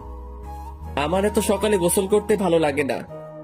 দেখো, তুমি যদি সকালে গোসল না করো তাহলে আম্মু ভাববে আমাদের মধ্যে কোনো সম্পর্ক হয়নি, আর তখন তারা অনেক কষ্ট পাবে। তার চেয়ে বরং তুমি গোসল করে আসো। তুই এত কিছু বুঝিস কিভাবে? আবার তুই করে বলছো? ও সরি সরি, তুমি আসলে একটা পিচ্চি। তারপরে আমি ওয়াশরুমে গিয়ে শাওয়ার নিলাম। গোসল শেষ করে রুমে আসতে দেখলাম নীলা চিরুনি করছে। নিচে চলো, আম্মু খাওয়ার জন্য ডাকতে এসেছিল। চল। I stop. আমি তোর থেকে বয়সে ছোট হলে কি হবে, আমি তোর বড় ভাবি। তুই আমাকে রেসপেক্ট দিয়ে কথা বলবি। চলো। তারপর নিচে গিয়ে ব্রেকফাস্ট করতে শুরু করলাম। এমন তুই আজকে নীলিমাকে তোদের কলেজে ভর্তি করে দে, আমি প্রিন্সিপালের সাথে কথা বলছি। তাহলে ভালোই হবে, বাড়ি 3 জন একসাথে কলেজে যাবে। কিছুই বললাম না, কারণ আমি আব্বুর কথার উপর দিয়ে কিছু বলি না। ব্রেকফাস্ট শেষ করে রুমে গিয়ে ভার্সিটিতে যাওয়ার জন্য রেডি হলাম। নীলাও আসলো, রেডি হচ্ছে। ও আজকে কলেজে ভর্তি হবে। রাতে যে কথা বললাম, ওর তো মন খারাপ হয়েছিল। এখন কলেজে ভর্তি হওয়ার কথা শুনে একটু হাসি খুশি লাগছে। আমি বাইরে গিয়ে বাইক নিয়ে দাঁড়িয়ে আছি। এদিকে জান্নাতের আর নীলার আসার কোনো নামগন্ধই নেই। অনেকক্ষণ হয়ে গেল, এখনো আসছে না। আমি ওদেরকে ডাকতে গেলাম, যেতেই দেখি ওরা বেরিয়ে আসছে। এতক্ষণ সময় লাগে নাকি? না আসলে ভাবি আজকে কলেজে প্রথম যাচ্ছে, তার জন্য একটু সাজিয়ে দিচ্ছিলাম আর কি, তাই না নীলু ভাবি? তোদের লেকচার বন্ধ করে বাইকে উঠবি নাকি আমি যাব? এই না, উঠছি। আগে নীলা উঠলো, তারপরে জান্নাত উঠলো। আমি বাইক স্টার্ট দিয়ে ভার্সিটির দিকে যেতে লাগলাম। কেমন লজ্জা লজ্জা লাগছে, নিজের বউকে নিয়ে ভার্সিটিতে যাচ্ছি, তাও আবার পিচ্ছি। কেমনটা লাগে? ভার্সিটিতে পৌঁছে বাইকটা পার্ক করে আমি নীলাকে নিয়ে প্রিন্সিপালের রুমের দিকে যাচ্ছি। সবাই আমাদের দিকে তাকিয়ে আছে। এই, সবাই আমাদের দিকে তাকিয়ে আছে কেন? তোর মতো একটা পিচ্ছি মেয়ে ভার্সিটিতে এসেছে, তাই সবাই তাকিয়ে আছে। নীলা কোনো কথা বলল না। আমি সরাসরি প্রিন্সিপালের রুমে গেলাম। আসসালামু আলাইকুম, আসতে পারি স্যার? ওয়ালাইকুম আসসালাম। আরে ইমন জি, এসো এসো, ভেতরে এসে বসো। জি ধন্যবাদ স্যার। তা হানিমুন বাদে এখনই ভার্সিটিতে আসতে হলো? আমি আর নীলা দুজনে মাথা নিচু করলাম। আমার মতো নীলা হয়তো লজ্জা পেয়েছে। আরে লজ্জার কিছু নেই, বিয়ে করেছে তো কি হয়েছে, বিয়ে তো করতেই হবে তাই না? হ্যাঁ স্যার। এই যে ছাত্রের বউ ছাত্রী, নাম কি তোমার? নীলা। শুধু নীলা নাকি দুজনের মিল করে নীলা ইসলাম? নীলা মাথা নিচু করে মুচকি হাসলো। আচ্ছা ঠিক আছে, আর লজ্জা দিচ্ছি না, আমি সব ব্যবস্থা করে রেখেছি, তুমি শুধু এখানে একটা সাইন করো। নীলা সাইন করলো। নীলা শোনো, তোমার সিলেবাস দেখে তুমি ভার্সিটির লাইব্রেরি থেকে প্রয়োজনীয় বইগুলো সংগ্রহ করে নিও। ঠিক আছে স্যার। তারপর আমি আর নীলা প্রিন্সিপাল স্যারের রুম থেকে বেরিয়ে আসলাম। এই শোনো, আমাকে আমার ক্লাসটা দেখিয়ে দাও। ওইদিকে যা। ওইদিকে বললে হবে না, আমাকে পৌঁছে দিয়ে আসো। আমি নীলাকে ওর ক্লাসরুমের দিকে এগিয়ে দিলাম। ভার্সিটির সব ছেলে মেয়ে আমাদের দুজনের দিকে তাকিয়ে আছে। তাকাবেই না কেন? আজ পর্যন্ত আমার পাশে আমার 2-3টা বান্ধবী ছাড়া অন্য কাউকে দেখিনি। আজ হঠাৎ করে আমার পাশে নীলাকে দেখে হয়তো সবাই তাকিয়ে আছে। আমি নীলাকে ওর ক্লাসরুমটা দেখিয়ে দিলাম। তারপরে আমি সরাসরি আমাদের আড্ডা দেওয়ার জায়গায় চলে গেলাম। আমাকে দেখে সবাই চমকে উঠলো। মামা, তুই ভার্সিটিতে? আজব ব্যাপার তো। আমারও তো একই কথা, তুই হঠাৎ ভার্সিটিতে আসলি মানে? কেন, আমার কি ভার্সিটিতে আসা বারণ আছে নাকি? না, বারণ নেই, তবে তুই মাত্র 5 দিন হলো বিয়ে করলি আর আজকে ভার্সিটিতে চলে আসলি। ভাবির সাথে রোমান্স করবি, সেটা না করে হঠাৎ ভার্সিটিতে, তাই আমরা সবাই একটু অবাক হলাম আর কি। তোরা জানিস না, তোদের ছাড়া আমার একদমই ভালো লাগে না, তাই তো ভার্সিটিতে চলে আসলাম। থাক, হয়েছে হয়েছে, এখন বিয়ে করেছিস, আর কদিন পর তো আমাদের চিনতেই পারবি না। এখনই চিনতে পারছি না। তা ভাবি কোথায়? পড়াশোনা করতে হবে না? হ্যাঁ, পড়াশোনা তো করাতেই হবে। আজকে তো ইন্টার ফার্স্ট ইয়ারে ভর্তি করে দিলাম। কোন কলেজে মামা? এই ইমনের বউ, ইমন যে কলেজে ইচ্ছা ভর্তি করে দেবে, তোর এত জানা দরকার কি? না, ভাবিকে দেখে শুনে রাখার দায়িত্ব তো আমাদের সবারই, তাই না? তোকে এত দায়িত্ব বহন করা লাগবে না, এখন নিজের জন্য কাউকে খোঁজে নে। আমার ভাগ্যে মনে হয় কেউ নেই। আমরা সবাই এভাবে কিছুক্ষণ আড্ডা দেওয়ার পর ক্লাস করতে গেলাম। 2টা ক্লাস করলাম, আর ভালো লাগছে না। তারপরে আমি, আশিক, হাসিব, সামি 4 জন গেলাম বাজারের দিকে। বাজারে গিয়ে ক্যারাম খেললাম, ধোয়া ছাড়লাম, আর কিছুক্ষণ আড্ডা দিলাম। একটু পরে ফোনটা বেজে উঠলো। ফোন বের করে দেখলাম জান্নাত ফোন দিয়েছে। হ্যালো ভাইয়া, তুমি কোথায়? তাড়াতাড়ি ভার্সিটির দিকে আসো, ভার্সিটি বন্ধ হয়ে গেছে, ভাবিকে কোথাও খুঁজে পাচ্ছি না। আচ্ছা ঠিক আছে, আমি এক্ষুনি আসছি। দোস্ত তোরা থাক, আমার একটু কাজ আছে, আমি যাচ্ছি। তারপর আমি বাইকে স্টার্ট দিয়ে ভার্সিটির দিকে গেলাম। ভার্সিটিতে পৌঁছে দেখলাম জান্নাত বাইরে দাঁড়িয়ে আছে। নীলা কোথায়? ভার্সিটি বন্ধ হওয়ার পর সবাই যখন চলে যাচ্ছিল, আমি তখন অনেক খোঁজাখুঁজি করেছি, কিন্তু নীলা ভাবিকে কোথাও পাইনি। এত ছাত্রছাত্রীর ভিড়ে আমি ভাবিকে কোথায় খুঁজবো? আচ্ছা তুই কোনো চিন্তা করিস না, আমি খুঁজে বের করছি। তুই একটা রিক্সা নিয়ে বাসায় চলে যা। আচ্ছা ঠিক আছে ভাইয়া, ভাবিকে খুঁজে পেলে আমাকে ফোন করে জানিয়ে দিও। আচ্ছা ঠিক আছে। আমার তো মাথায় কোনো কাজ করছে না, আমি কোথায় খুঁজবো নীলাকে? বাড়িতে আম্মু আব্বু যদি জানতে পারে তাহলে আমাকে তো আস্ত রাখবে না। কোথায় গেল এইটুকু পিচ্চি মেয়েটা? ও তো গ্রামের মেয়ে, শহরের কিছুই ভালোভাবে চিনে না। এখন আমি কোথায় খুঁজবো নীলাকে? চিন্তায় আমার হাত পা ঠান্ডা হয়ে যাচ্ছে। ভার্সিটির এদিক ওদিকে একটু খোঁজাখুঁজি করলাম, কিন্তু নীলাকে দেখতে পেলাম না। আজ নীলার যদি একটা কিছু হয়ে যায় তাহলে আমি নিজেকে ক্ষমা করব কিভাবে? ভীষণ দুশ্চিন্তা হচ্ছে। কি করব আমি? কোন দিকে যাব? ফোনটা বেজে উঠলো, বের করে দেখলাম জান্নাত ফোন দিয়েছে। হ্যালো। ভাইয়া তুমি বাসায় চলে এসো, ভাবি চলে এসেছে। আচ্ছা ঠিক আছে, আসছি। যাক, এতক্ষণ একটা স্বস্তির নিঃশ্বাস ফেললাম। এই পিচ্চি মেয়েটার জন্য কতই না চিন্তা হচ্ছিল। আজকের মতো বেঁচে গেছি। এরপর থেকে আর এমন ভুল করা যাবে না। আমি বাইকটা স্টার্ট করে রওনা দিলাম বাসার উদ্দেশ্যে। বাসায় পৌঁছাতে পৌঁছাতে 2টা বেজে গেল। কলিং বেল দিতেই জান্নাত এসে দরজা খুলে দিল। ভাইয়া আম্মু খুব রেগে আছে কিন্তু। আমি ভেতরে চলে আসলাম। আম্মু সরাসরি আমার কাছে এসে আমার গালে একটা কষে থাপ্পড় বসিয়ে দিল। আমি চুপচাপ মাথা নিচু করে ফেললাম। এইরকম থাপ্পড় আমি মাঝে মধ্যে খাই, ব্যাপার না। তোর জ্ঞান বুদ্ধি কিছু আছে? এইটুকু একটা মেয়েকে ছেড়ে কোথায় গিয়েছিলি? ওর যদি কিছু একটা হতো তাহলে কি করতি তুই? আমি চুপচাপ মাথা নিচু করে আছি। এখন কিছু বলা যাবে না, কারণ আম্মু ইজ ফায়ার। কি হলো, চুপ করে আছিস কেন? কথা বল, ওর কিছু হলে কি করতি তুই? আম্মু, আমি একদম বুঝতে পারিনি। এরপর থেকে আর এরকম হবে না। বুঝতে পারিস নাই মানে? এত বড় হয়েছিস, তোর জ্ঞান বুদ্ধি হবে কবে? আম্মু সত্যি, এরপর থেকে আর এই রকমটা করব না। তোর আব্বু জানতে পারলে আস্ত রাখবে না। যা উপরে যা, নীলার মনটা একদম খারাপ হয়ে আছে, ওর সাথে কিছুক্ষণ কথা বল। আচ্ছা আম্মু। আমি উপরে গেলাম, দেখলাম নীলা বিছানার এক কোনায় মন খারাপ করে বসে আছে। আমি গিয়ে নীলার সামনে দাঁড়ালাম। নীলা প্লিজ আমাকে ক্ষমা করে দে, আমি একদম বুঝতে পারিনি। ক্ষমা চাওয়ার কিছু নেই, তুমি তো আমার থেকে দূরে থাকতে চাও। না, আসলে আমি মনে করেছিলাম তুই জান্নাতের সাথে বাড়িতে চলে আসবি। প্লিজ আমাকে ক্ষমা করে দে। এরপর থেকে আমি তোকে একা রেখে আর কোথাও যাব না। অমনি নীলা এসে আমাকে জড়িয়ে ধরলো। মানে এত শক্ত করে জড়িয়ে ধরেছে বলে বোঝাতে পারবো না। মনে হচ্ছে কোনো ওয়ালের চিপায় আটকে পড়েছি। তারপরে নীলা আমাকে ঠেলতে ঠেলতে ওয়াশরুমের মধ্যে নিয়ে গেল। আমার কারোর সাথে গোসল করতে ভালো লাগে না। কারোর সাথে লাগুক বা না লাগুক, আমার সাথে লাগবে। তারপরে নীলা শাওয়ার ছেড়ে দিল। আমি আর নীলা একসাথে গোসল করছি। আমি ভালো লাগিয়ে দিচ্ছি। একবার যদি তোমার আর আমার মধ্যে স্বামী স্ত্রীর সম্পর্কটা গড়ে ওঠে, তারপর তুমি তোমার সব গার্লফ্রেন্ডকে ভুলে যাবে। এই, আমার তো কোনো গার্লফ্রেন্ড নেই। তাহলে সেদিন যে বললে আছে? এমনিতেই বলেছি। মিথ্যুক একটা। আচ্ছা ঠিক আছে, ভেজা কাপড় চেঞ্জ করো।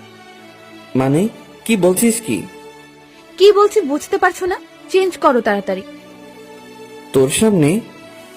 হ্যাঁ, আমার সামনে চেঞ্জ করতে হবে। মরে গেলেও পারবো না। দেখাচ্ছি তোমায়। এই একদম না, একদম আমার কাছে আসবি না বলছি। আমি নীলাকে জোর করে ঠেলতে ঠেলতে ওয়াশরুমের বাইরে বের করে দিলাম। তারপর আমি চেঞ্জ করে নীলাকে বললাম ভিতরে গিয়ে চেঞ্জ করে আয়। ভেতরে যাব না, এখানেই চেঞ্জ করব। তোর লজ্জা শরম বলতে কিছু নেই? তোমার সামনে আবার কিসের লজ্জা শুনি? শুধু আমার সামনে না, তোর কারো সামনে লজ্জা নেই, আমি বুঝতে পেরেছি। আচ্ছা, লজ্জা যখন নেই তাহলে দেখো। এই বলে নীলা আমার সামনে, আমি অন্যদিকে তাকাইলাম। ছি, তুই এইরকম? আমি আগে জানতাম না। নীলা আমাকে পেছন থেকে জড়িয়ে ধরে বলল, কি রকম গো? লজ্জা শরম বিবেকহীন একটা মেয়ে। আচ্ছা হয়েছে, এবার আমার চেনটা আটকে দাও। আমি অবাক হয়ে নীলার দিকে তাকাইলাম। দেখলাম নীলা একটা 3 পিস পরেছে আর আমাকে চেইন আটকে দিতে বলছে। এই শোন, এগুলো আমি পারি না। পারে না বললে হবে না, তাড়াতাড়ি আটকে দাও বলছি। পারবো না বললাম না। আম্মুকে কিন্তু ডাক দিব আর বলবো সিম্পল আমার এইটুকু কাজ করে দাও না, তখন তোমাকে বকাবকি করবে। এই শোন, আমার সামনে ভালোভাবে থাকবি। ভালোভাবে থাকবো মানে? মানে তোর অন্য কোথায়? এই যে বিছানায়। ওই চুপ, আমার সামনে একদম ভালোভাবে থাকবি, নয়তো থাকবি না। নীলা একেবারে আমার ঠোঁটের কাছে ঠোঁট নিয়ে এসে বলল, তোমার সামনে থাকতে হলে আমাকে কি ওড়না নিয়ে থাকতে হবে নাকি? আমি নীলাকে ধাক্কা দিয়ে বললাম, আমি যেটা পছন্দ করি সেটা করলে তোর পক্ষে ভালো হবে। ঠিক আছে, লাঞ্চ করব, চলো। চল। এই যে, কোথায় যাব? আম্মু তো রুমে খাবার দিয়ে গেছে। কখন দিয়ে গেল? তুমি যখন ড্রেস চেঞ্জ করছিলে ওয়াশরুমে, তখন আম্মু এসে খাবার দিয়ে গেছে। ও আচ্ছা। তারপর আমি লাঞ্চ করতে শুরু করলাম। এই, তুমি কেমন? আমাকে ডাকছো না কেন? তোকে ডাকার কি আছে? তুই দেখতে পাচ্ছিস না খাবার এখানে? তাই বলে তুমি একা একা খাবে? আমাকে একবারও ডাকবে না? শোন, এত ঢং দেখার সময় নেই। তোর ইচ্ছা হলে খাবি, নয়তো খাবি না। নীলা আমার কাছে আসলো, এসে বলল, আমাকে খাইয়ে দাও। শখ কত? খাইয়ে দাও বলতেছি। কখনোই না। না খাইয়ে দিলে আমি কিন্তু তোমাকে বিরক্ত করব। বিরক্ত করি মানে? দেখবে। আমি কোনো কথা বললাম না, চুপচাপ খেয়ে যাচ্ছি। নীলা এসে আমার কোলের উপর বসলো। এই, কি হচ্ছেটা কি? নাম বলছি। বললাম তো, খাইয়ে না দিলে বিরক্ত করব। আমি কখনোই তোকে খাইয়ে দেব না, নাম বলছি। না খাইয়ে দিলে আমিও নামবো না। শেষবারের মতো বলছি, নাম বলছি, না হলে কিন্তু ফেলে দেব। ফেলে দিলে তো আম্মু আছে, আম্মুকে ডাকবো, তারপর কি হবে বুঝতেই পারছো। কি করব? এমন দুষ্টু মেয়ে আমি কখনো দেখিনি। আচ্ছা ঠিক আছে, নাম, আমি খাইয়ে দিচ্ছি। প্রথমেই খাইয়ে দিতে বললাম, দিলে না। এখন আমিও নামবো না। যত তাড়াতাড়ি খাইয়ে দিবে তত তাড়াতাড়ি নামবো, আর না হলে দিও না। আমার তো থাকতে ভালোই লাগছে। আর কি করব? নীলাকে খাইয়ে দিতে শুরু করলাম। না খাইয়ে দিলে তো আর নামবে না। আমি নীলাকে খাইয়ে দিচ্ছি, আর নীলা শুধু বারবার আমার হাতে কামড় দিচ্ছে। আমি চুপচাপ সব সহ্য করছি। তাড়াতাড়ি খাইয়ে না দিলে আমার কোল থেকে নামবে না। আচ্ছা, আমার খাওয়া শেষ, এবার তুমি খাও। আমি হাত ধুয়ে নিচ্ছি। এই, তুমি শেষ করলে কেন? খাও বলছি। শোন, এত অত্যাচার রিমান্ডের আসামিকেও করে না, আর আমার খাওয়ার ইচ্ছা শেষ। তুমি এমন বলো না, আমি তোমাকে আর জ্বালাবো না। প্লিজ তুমি খেয়ে নাও। কোথা শেষ বললাম না? আচ্ছা, আমি তোমাকে খাইয়ে দিচ্ছি। কোনো দরকার নেই। আমি চুপচাপ বিছানায় গিয়ে শুয়ে পড়লাম। আমার কথা শুনলে না তো? আচ্ছা, দেখাচ্ছি। আগে প্লেটগুলো পরিষ্কার করে আসি। একটু একটু ঘুম পাচ্ছে, ঘুমিয়ে পড়বো। এই মুহূর্তেই আবার রিমান্ড শুরু। মানে নীলা এসে খুব জোরে দরজা আটকে দিল। এই, এত শব্দ করছিস কেন? আর দরজা আটকে দিলি কেন? আমি কখনো দরজা আটকে দেই না। এখন আমি এসেছি, এখন থেকে দরজা আটকে দিতে হবে। আটকে দিতে হবে মানে? না মানে, এখন তো আমরা রোম্যান্স করব। যদি কেউ রুমের মধ্যে চলে আসে, তাই আটকে দিলাম। শোন, এখন আমি ঘুমাবো, একদম আমাকে বিরক্ত করবি না। বিরক্তি দেখছোটা কি? তুমি তো আমার একটা কথাও শুনো না। এখন তোমাকে দেখাচ্ছি। এই বলে নীলা আমার পেটের উপর উঠে বসলো। দেখ পিচ্ছি, আমাকে বিরক্ত করিস না। আমি না তোমার বউ? আমি ছাড়া তোমাকে কে বিরক্ত করবে, আদর করবে শুনি? লাগবে না তোর কোনো আদর। দেখো, তুমি কি চাও আমি আম্মুকে সব বলে দেই? বলে দেই মানে? এই যে আমাদের মধ্যে কোনো সম্পর্ক গড়ে ওঠেনি, এগুলো আম্মুকে বলে দেই। আমি কোনো কথা বললাম না। দেখো, আমি তোমার ভালোবাসা পাওয়ার চেষ্টা করছি। এমন কিছু করো না যাতে জোর করে সবকিছু আদায় করতে হয়, ঠিক আছে? অন্যদিকে তাকিয়ে শুয়ে রইলাম। নীলা আমার উপর শুয়ে পড়লো। তারপরে শুরু করলো পিচ্চির অত্যাচার। মানে গলায় গালে কিস করতে শুরু করলো। আবার পুরুষত্ব জেগে উঠতে শুরু করলো। আমি অনেক কষ্টে নিজেকে কন্ট্রোল করছি। তারপরে নীলা যা করলো সেটার জন্য মোটেও প্রস্তুত ছিলাম না। নীলা ড্রেস খুলে ফেলেছে। আমি ধাক্কা দিয়ে নীলাকে আমার উপর থেকে সরিয়ে দিলাম। কি হচ্ছেটা কি এগুলো? না মানে, আমার খুব গরম লাগছে। গরম লাগছে ঠিক আছে, তাই বলে এগুলো কেমন অসভ্যতা? নীলা আমার কোনো কথা শুনছে না। আমি ওর গালে একটা চর বসিয়ে দিলাম। ফাইজলামির একটা সীমা থাকা দরকার। তোর অনেক পাগলামি আমি সহ্য করেছি, কিন্তু আর নয়। একটা কথা বলছি, ভালোভাবে শুনে নে। আমি তোকে কখনো আমার বউ হিসেবে মানি না। কথাগুলো বলেই আমি রুম থেকে বেরিয়ে পড়লাম। এই পিচিটার জন্য বাড়িতেই থাকা যাবে না। দূর, কিছু ভালো লাগে না। কি করব? আমি বাইক নিয়ে বের হচ্ছি, এমন সময় আম্মু আমাকে ডাকলো। এই দুপুরবেলা কোথায় যাচ্ছিস? এখন দুপুর কোথায়? এখন তো বিকেল হয়ে এসেছে। তুই তো এত তাড়াতাড়ি বের হোস না, আজ হঠাৎ এত তাড়াতাড়ি বের হচ্ছিস যে? না আম্মু, একটু কাজ আছে, তার জন্য আগে যাচ্ছি। ও ও আচ্ছা, ঠিক আছে, সাবধানে যাস। ঠিক আছে।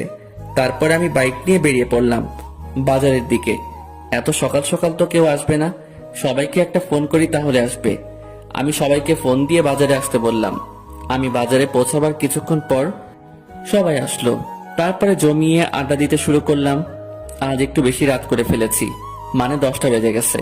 হায় রে, ঘড়ির দিকে খেয়ালই করিনি। আজ যে বাড়িতে গেলে কি হবে?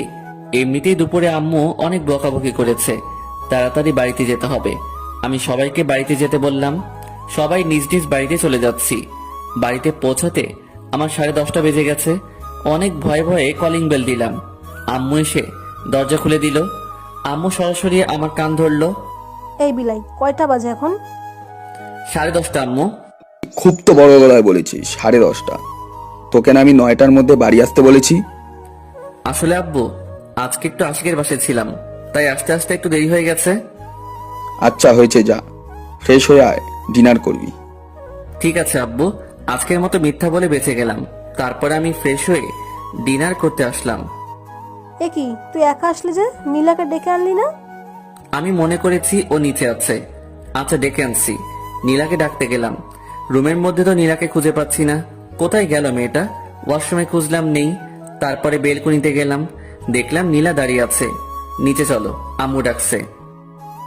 আমার ক্ষুধা লাগেনি, আমি খাবো না। খাওয়ার জন্য নয়, তোকে ডাকছে।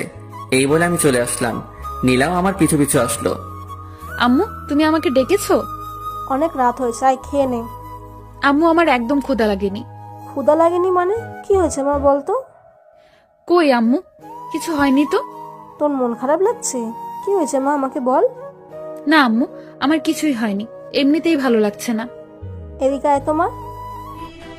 আম্মু নীলাকে খাইয়ে দিতে শুরু করলো। আমি আর জান্নাত হা করে তাকিয়ে থাকলাম। না, হা করে তাকিয়ে থাকলে হবে না। দুপুরে একবার পিচিটার জন্য খেতে পারি নাই, এখন আমাকে খেতে হবে। অনেক ক্ষুধা লাগছে। ইমন শোন, কালকে বিকালে নীলাকে নিয়ে গিয়ে একটা ফোন কিনে দিস। ওর তো বাড়িতে কথা বলতে লাগে, আর ও তোকে ফোন দিয়ে তাড়াতাড়ি বাড়ি আসতে বলবে। তোকে তো ফোন না করলে তুই প্রত্যেক দিনই রাত 10টা বাজিয়ে দিস। ঠিক আছে আব্বু। তোর আম্মুর কাছ থেকে টাকা নিয়ে যাস। আচ্ছা। তারপরে আমি ডিনার শেষ করে রুমে গেলাম। একটু পর নীলা আসলো। নীলা এসে দরজা লক করে দিল। আমি নীলার দিকে তাকাইলাম, কিন্তু ও আমার দিকে তাকালো না। সোজাসুজি বিছানায় এসে অন্যদিকে ঘুরে শুয়ে পড়লো। আমার উপর অভিমান করে আছে হয়তো। তখন ওর গায়ে হাত তোলাটা ঠিক হয়নি।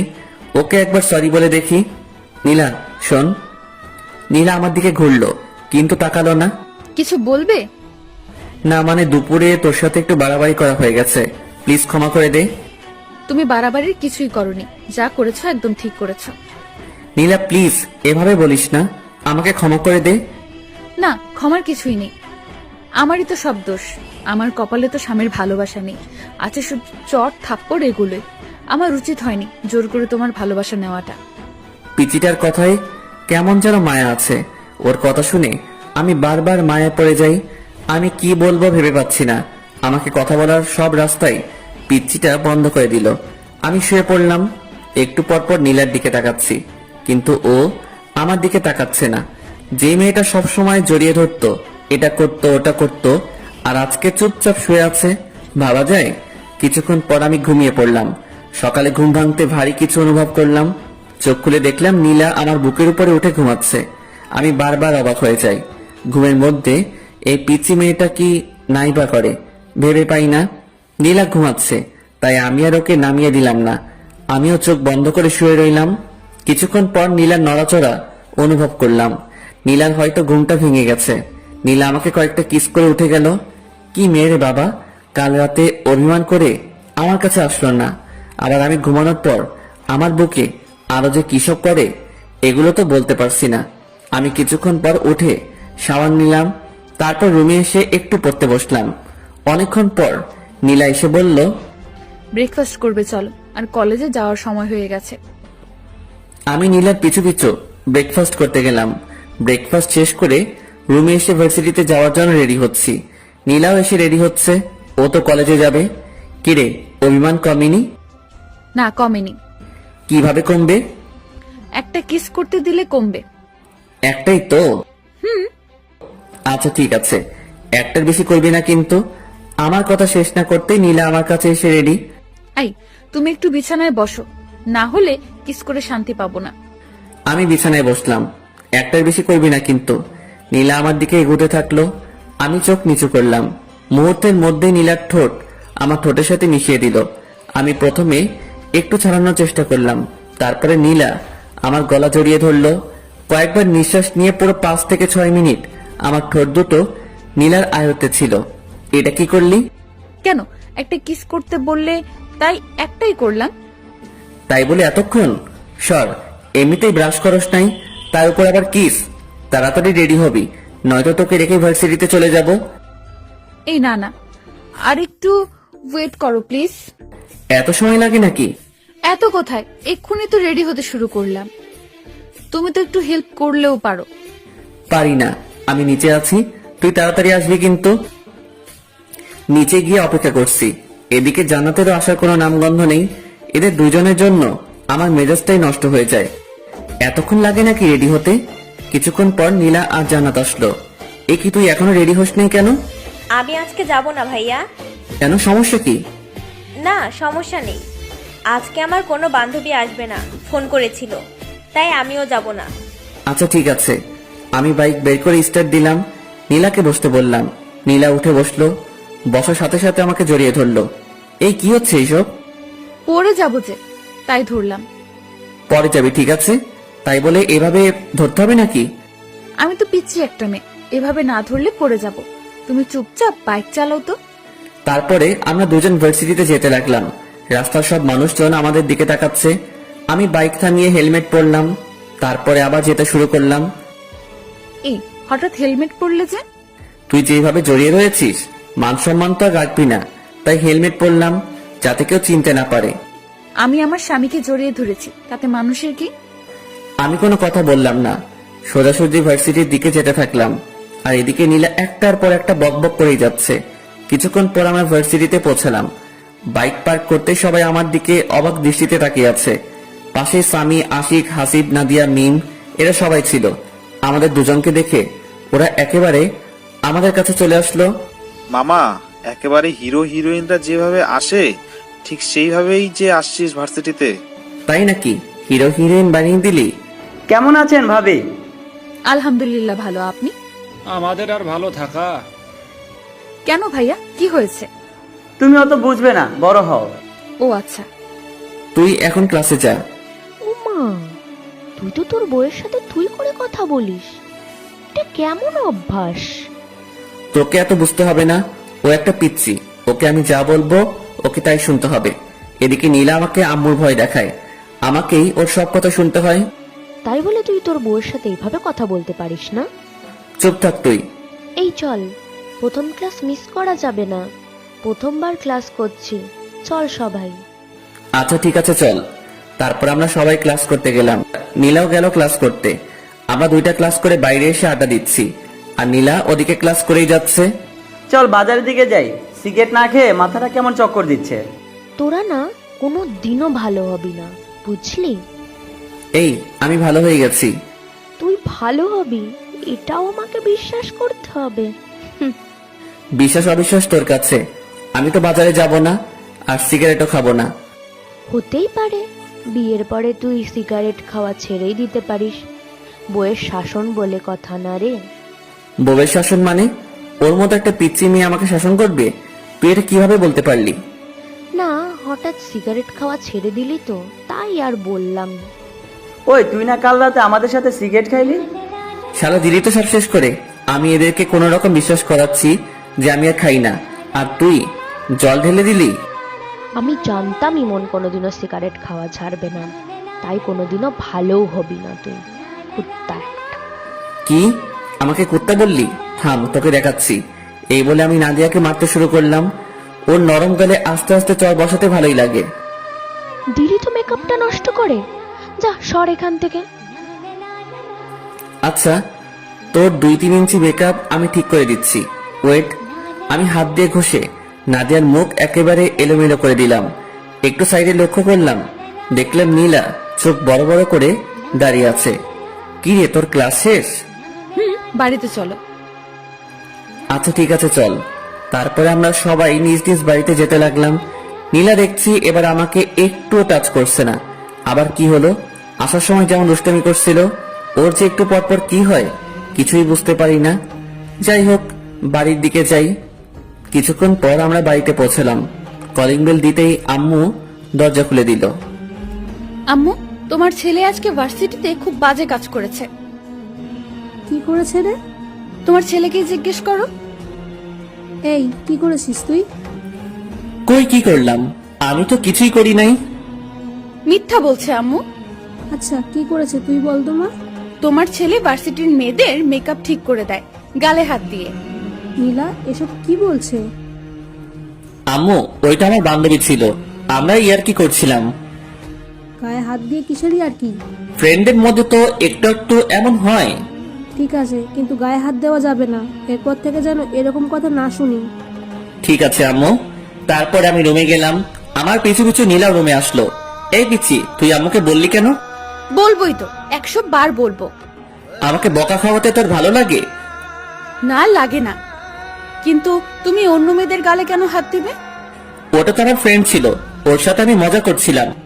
তুমি মজা করো আর যাই করো, আমার ছাড়া অন্য কোনো মেয়ের গালে বা অন্য কোথাও স্পর্শ করতে পারবে না। কেন? তোর সমস্যা কোথায়? নীলা আমাকে জড়িয়ে ধরলো আর বলল, তুমি শুধু আমার, আমি ছাড়া কেউ তোমার ধারে কাছেও আসতে পারবেন না। ছাড় তো, এখন গোসল করব।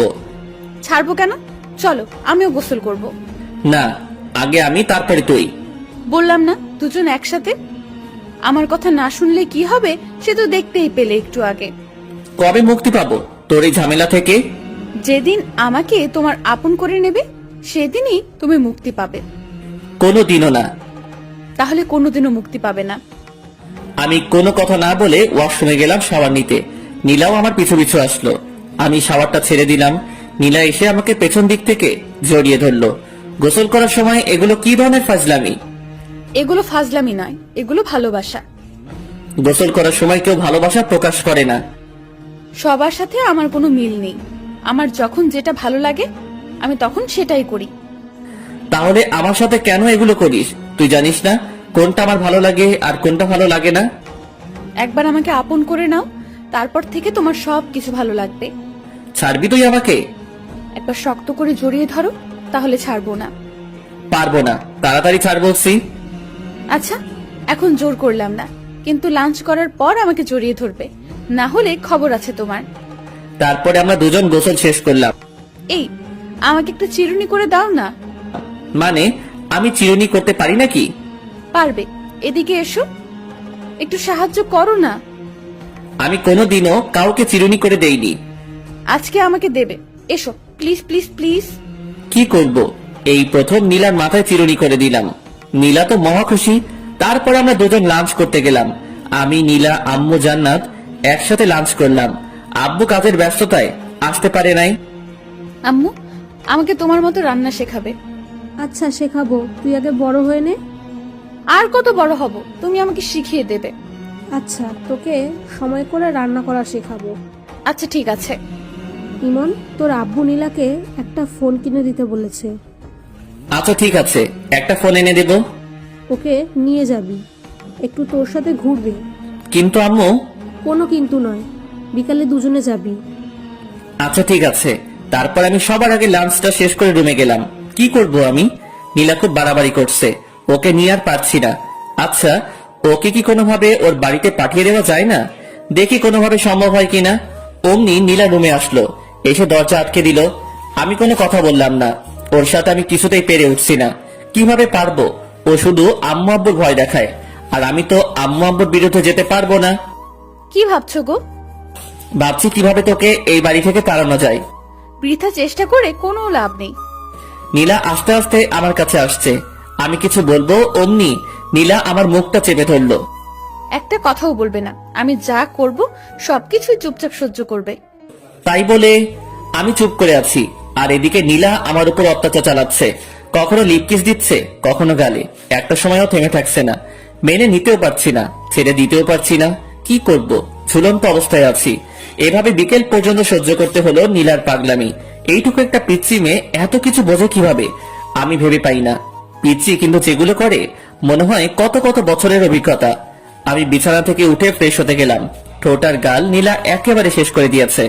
এখন আমার যেতে হবে নীলাকে নিয়ে শপিং এ ফোন কিনতে। এ তো আর একটা ঝামেলা। এইটুকু একটা পিচ্চি মেয়ের সাথে বেড়াতে আমার একদম ভালো লাগে না। আমি রুমে এসে ফোন টিপতে লাগলাম। আচ্ছা আমি কি পরবো? শাড়ি পরলে কি ভালো লাগবে? তাড়াতাড়ি রেডি হবি, বেশিক্ষণ অপেক্ষা করতে পারবো না। তুমি সব সময় একটু বেশি কথা বলো।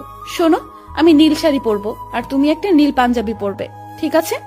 নীলা আলমারি থেকে একটা নীল পাঞ্জাবি বের করলো আর ওর জন্য নীল শাড়ি। তোকে বললাম না এখন পাঞ্জাবি পরবো না?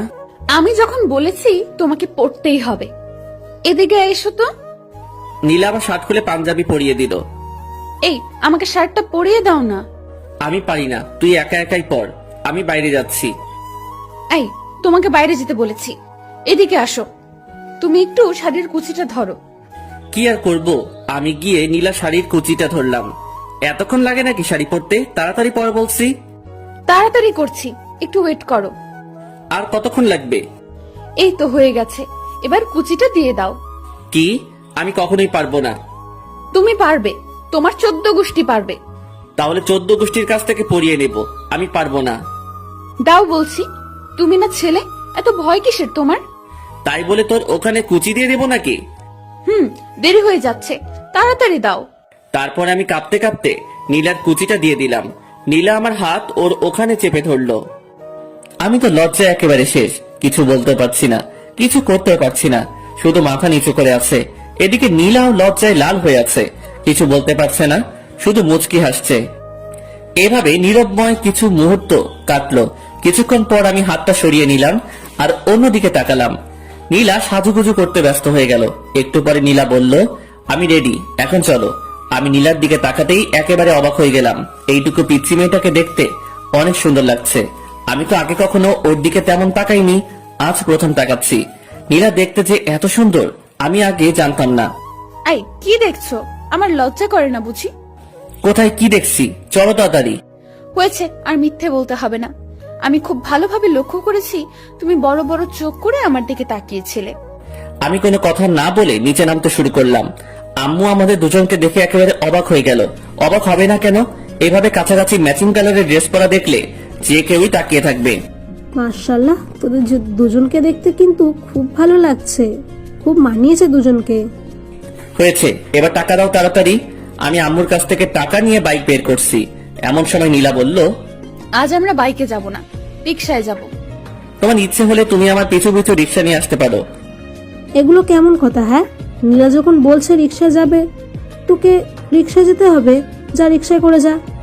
আম্মু, আমার রিক্সা যেতে একদম ভালো লাগে না, অত আস্তে আস্তে কেউ যায়। এত কিছু বুঝি না, তুই নীলামায়ের সাথে রিকশা করে যা। আচ্ছা ঠিক আছে আম্মু। তারপরে আমি আর নীলা বেরিয়ে পড়লাম। বাড়ির সামনে কিছুক্ষণ দাঁড়াতে একটা রিক্সা আসলো। আমরা রিক্সায় উঠলাম। নীলা আমার কাঁধে মাথা রেখে বক বক করে যাচ্ছে। আমি কোনো কথা বলছি না, চুপচাপ বসে আছি। কিছু বলো, চুপ করে আছো কেন? তোর সাথে কথা বলতে ইচ্ছে করে না? তো কার সাথে কথা বলতে ইচ্ছে করে? তুই চুপ করে থাকতো। আমার চুপ থাকতে ভালো লাগে না, সব সময় তোমার সাথে কথা বলতে ইচ্ছে করে। আচ্ছা তুই বলতে থাক, আমি চুপ করে থাকলাম। আর একটা কথা বলবো না। তারপরে নীলার বক বক শুনতে শুনতে পৌঁছে গেলাম মার্কেটে। কয়েকটা ফোন দেখলাম আর নীলার পছন্দ মতো একটা ফোন কিনে দিলাম। নীলা আমার সাথে সেলফি তুলতে চাইলো, কিন্তু আমি তুললাম না। নীলার জোড়াজোড়িতে ওর সাথে কিছুক্ষণ ঘুরতে হলো। ও জোর করে কয়েকটা সেলফি তুললো। সন্ধ্যার পর আমরা বাড়ির দিকে রওনা দিলাম। বাড়িতে এসেই ড্রেসটা চেঞ্জ করে ফ্রেশ হয়ে নিলাম। জান্নাত আসলো রুমে।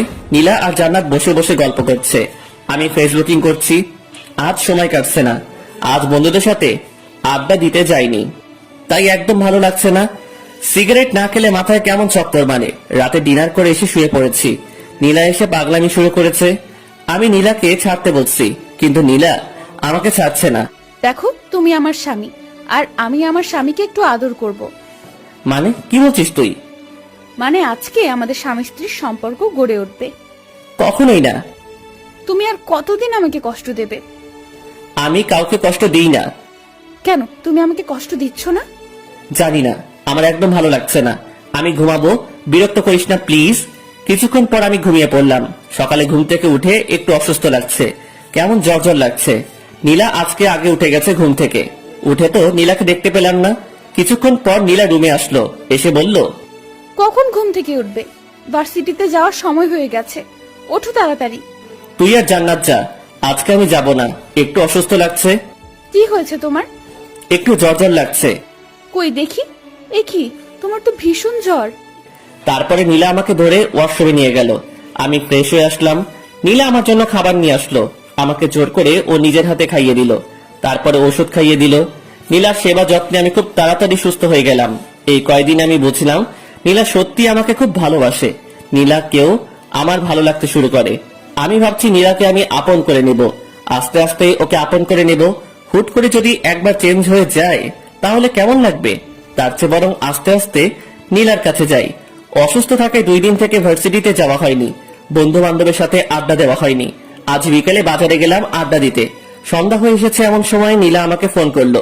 হ্যালো, কোথায় আছো তুমি? এই তো বাজারে আছি। তাড়াতাড়ি বাড়িতে চলে এসো। আচ্ছা, আসছি একটু পর। তুমি এখনো পুরোপুরি সুস্থ হওনি, তাড়াতাড়ি আসো প্লিজ। আচ্ছা ঠিক আছে। বন্ধুদের সাথে আড্ডা দিয়ে 8টার দিকে বাড়িতে গেলাম। কলিং বেল দিলাম, নীলা এসে দরজা খুললো। এই, তোমাকে না তাড়াতাড়ি আসতে বললাম? তাড়াতাড়িতে চলে আসলাম। এটা তাড়াতাড়ি আসা হলো? রাত 8টা পেরিয়ে গেছে। রাত 8টা আবার দেরি হলো নাকি? আচ্ছা ঠিক আছে, তাড়াতাড়ি ফ্রেশ হয়ে আসো। আচ্ছা ঠিক আছে। পরে আমি ফ্রেশ হয়ে রুমে আসলাম। কি হয়েছে, এত তাড়াতাড়ি বাড়িতে ডাকলি কেন? কিছু হয়নি, তোমাকে একটু আদর করব তাই বাড়িতে আসতে বললাম। আদর মানে? আদর বোঝো না? আচ্ছা দেখাচ্ছি। আজ নীলাকে দেখতে একদম অন্যরকম লাগছে। কেমন ছটফট করছে আমার ভালোবাসা পাওয়ার জন্য। নীলা আমাকে জড়িয়ে ধরে বিছানায় শুইয়ে দিল। আমি তেমন রিয়েক্ট করলাম না। নীলা আস্তে আস্তে আমার খুব কাছে চলে আসলো। দুজনের নিঃশ্বাস দুজনের মুখের উপরে পড়ছে। আমি নীলার চোখের ভাষা বুঝতে পারলাম, কিন্তু ওর কাছে এগিয়ে গেলাম না। নীলা শুধু ছটফট করছে। আমি সবকিছু বুঝেও নীলার কাছ থেকে সরে গেলাম। আর কত কষ্ট দেবে আমাকে? একবার আসো আমার কাছে। আমি মনে মনে বলছি, হারে পিচ্ছি, আস্তে আস্তেই তোর খুব কাছে চলে যাব, আপন করে নেব তোকে। তুই শুধু একটু ধৈর্য ধর। কিছু বলছো না কেন? আমার কষ্টটা একবার বোঝার চেষ্টা করো। আমি কোনো কথা বললাম না। কি বলবো? আমি যে হঠাৎ করে নীলার কাছে যেতে পারছি না। নীলাকে খুব শক্ত করে জড়িয়ে ধরতে ইচ্ছে করলো। আলতো করে ওর কানের কাছে মুখ নিয়ে বলতে ইচ্ছে করলো, আমিও যে তোকে ভালোবাসে ফেলেছি পিচ্ছি। কিন্তু অজানা এক বাধায় সবকিছু আটকে গেল, কিছুই করতে পারলাম না। আম্মু এসে আমাদের ডিনার করার জন্য ডাকলো। আমি আর নীলা নিচে গেলাম ডিনার করতে। আব্বু চলে এসেছে।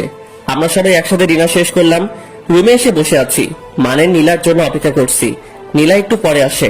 আম্মুকে মনে হয় একটু হেল্প করে, তাই আসতে একটু দেরি হয়। কিছুক্ষণ পর নীলা আসলো, হাতে 1 গ্লাস পানি আর ওষুধ নিয়ে। এখন আমার ওষুধ কেন? সুস্থ হলেও ওষুধ খেতে হয়। ওষুধ খেলে আর অসুস্থ হবে না, না হলে অসুস্থ হওয়ার সম্ভাবনা থাকে। আমি তো সুস্থ হয়ে গেছি। আমি একদম সুস্থ, এখন ওষুধ খাওয়া লাগবে না। বেশি কথা বলো না তো, দেখি আমি খাইয়ে দেই। তারপরে নীলা আমাকে ওষুধ খাইয়ে দিল। ওষুধ খাওয়ার সাথে সাথে আমার মাথাটা কেমন ঝিমঝিম করছে। বুঝলাম না নীলা আমাকে কি খাওয়ালো। কেমন অলসতা বিরাজ করতে শুরু করলো। মনে হচ্ছে নীলা হয়তো আমাকে ঘুমের ওষুধ খাওয়ালো। কিন্তু নীলা আমাকে ঘুমের ওষুধ খাওয়াতে যাবে কেন? নীলা আমার কাছে আসলো, এসে বলল, আজ তোমাকে আমি আপন করে নেব, কেউ আটকাতে পারবে না। আমি বুঝতে পারলাম নীলা আমাকে ঘুমের ওষুধ খাইয়েছে, কিন্তু নীলা আমার কাছে আসার জন্য এটা করতে পারলো? আমি কিছুই করতে পারছি না, ভীষণ ঘুম পাচ্ছে। নীলা আমার কাছে আসলো, এসে আমার শার্টটা খুলে দিল। নীলাকে আটকাতে পারছি না, মানে ঘুমের ওষুধ খাওয়ার পর আমি কোনো শক্তি পাচ্ছি না। নীলা আস্তে আস্তে আমার খুব কাছে চলে আসলো। আমি কিছুতেই মানতে পারছি না নীলা আমাকে ঘুমের ওষুধ খাইয়ে এগুলো করছে। তারপরে নীলা আমাকে কিস করতে শুরু করলো। আজ নীলার হাত থেকে আমার নিস্তার নেই, একেবারে শেষ করে ফেলবে।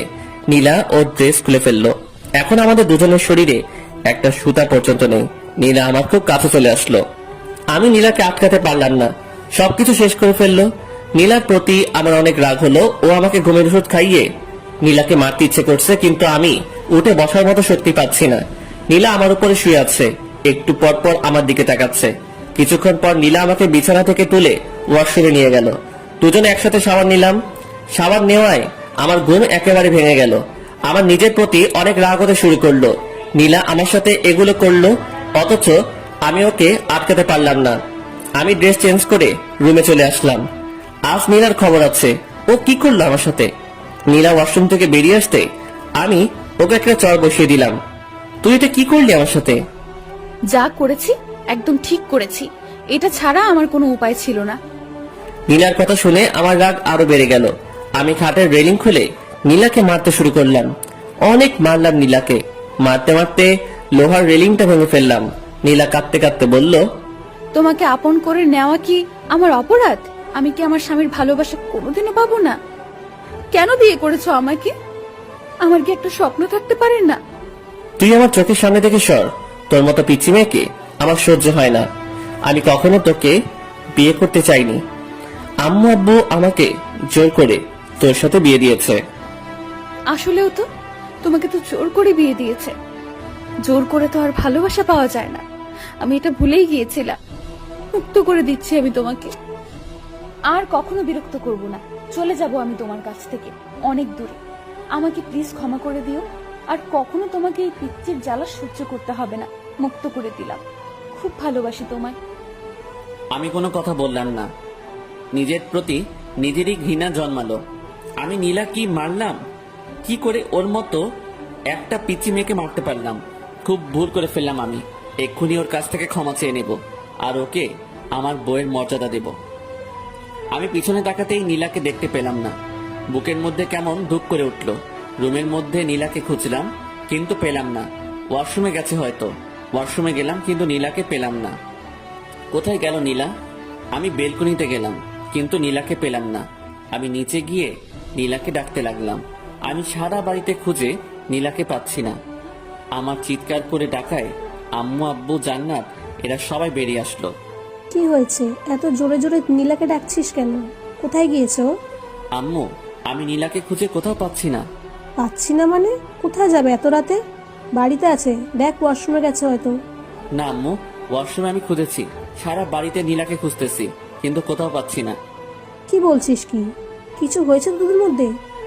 তারপর আমি সব ঘটনা খুলে বললাম। মানে নীলাকে বউয়ের অধিকার দেইনি এসব কথা বললাম। তুই এটা কিভাবে করতে পারলি? যেখান থেকে পারিস তাড়াতাড়ি নীলাকে নিয়ে আয়। আনবো আম্মু, আমি নীলাকে খুঁজে আনবো। আমি নীলাকে কোথাও যেতে দেব না। তারপর আমি বাড়ি থেকে বেরিয়ে পড়লাম নীলাকে খুঁজতে। কোথায় খুঁজবো আমি নীলাকে? কোথায় গেল মেয়েটা? আশেপাশে অনেক খোঁজাখুঁজি করলাম কিন্তু নীলাকে কোথাও পেলাম না। চোখ দিয়ে জল গড়িয়ে গড়িয়ে পড়ছে। নিজেকে ভীষণ অপরাধী মনে হচ্ছে। আমার কান্না কোনোভাবে থামছে না। আমি নীলাকে খুঁজতে খুঁজতে রাস্তার মাঝখানে চলে আসি। এমন সময় একটা মিনি ট্রাক এসে আমাকে ধাক্কা দেয়। 3 দিন পর আমার জ্ঞান ফেরায়। আমি নিজেকে হাসপাতালে আবিষ্কার করলাম। আশেপাশে লক্ষ্য করলাম, দেখলাম আম্মু চেয়ারে বসে আছে। আম্মু, আমি এখানে কেন?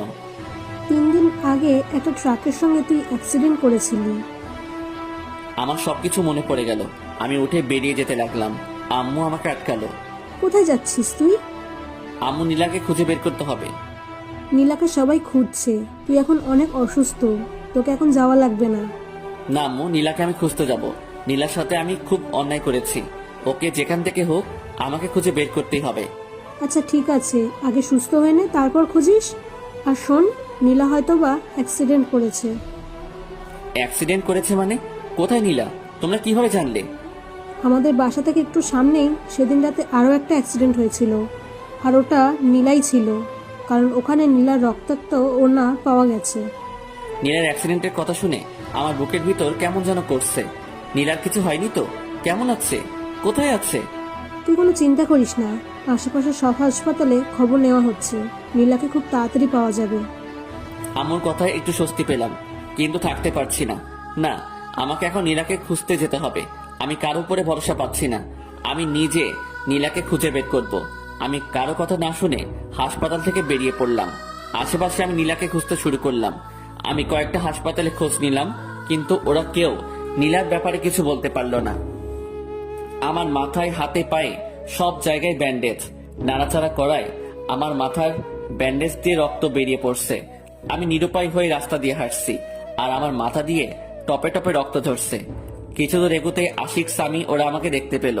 আমার মাথা দিয়ে রক্ত পড়ায় ওরা আবার আমাকে হাসপাতালে নিয়ে গেল। ডাক্তার আমার মাথায় আবার ওষুধ লাগিয়ে ব্যান্ডেজ করে দিল। নীলার জন্য আমার ভীষণ কষ্ট হচ্ছে। কোথায় পাবো আমি নীলাকে? নীলাকে ছাড়া আমি আর এক মুহূর্ত থাকতে পারছি না। ডাক্তার আমাকে ঘুমের ইঞ্জেকশন দিয়ে ঘুমিয়ে রাখে। এভাবে 7টা দিন পেরিয়ে গেল। আমি এখন মোটামুটি সুস্থ। আজকে আমাকে হাসপাতাল থেকে বাড়িতে নিয়ে গেল। এই 7টা দিন আমার কিভাবে কেটেছে আমি বুঝতেই পারিনি। এখন আমি থাকতে পারছি না নীলাকে ছাড়া। আমার ভীষণ কষ্ট হচ্ছে। নীলাকে একটু দেখার আশায় আমি ছটফট করে বেড়াচ্ছি। এখন আমি নীলাকে খুঁজে বেড়াই, সকাল থেকে শুরু করে রাত পেরিয়ে যায়। আমি নীলাকে খুঁজি কিন্তু কোথাও পাই না। শহরের আনাচে কানাচে প্রত্যেকটা কোনায় আমি নীলাকে খুঁজেছি কিন্তু কোথাও পাইনি। ভাবছি ঢাকায় যাব, ওখানে গিয়ে নীলাকে খুঁজবো।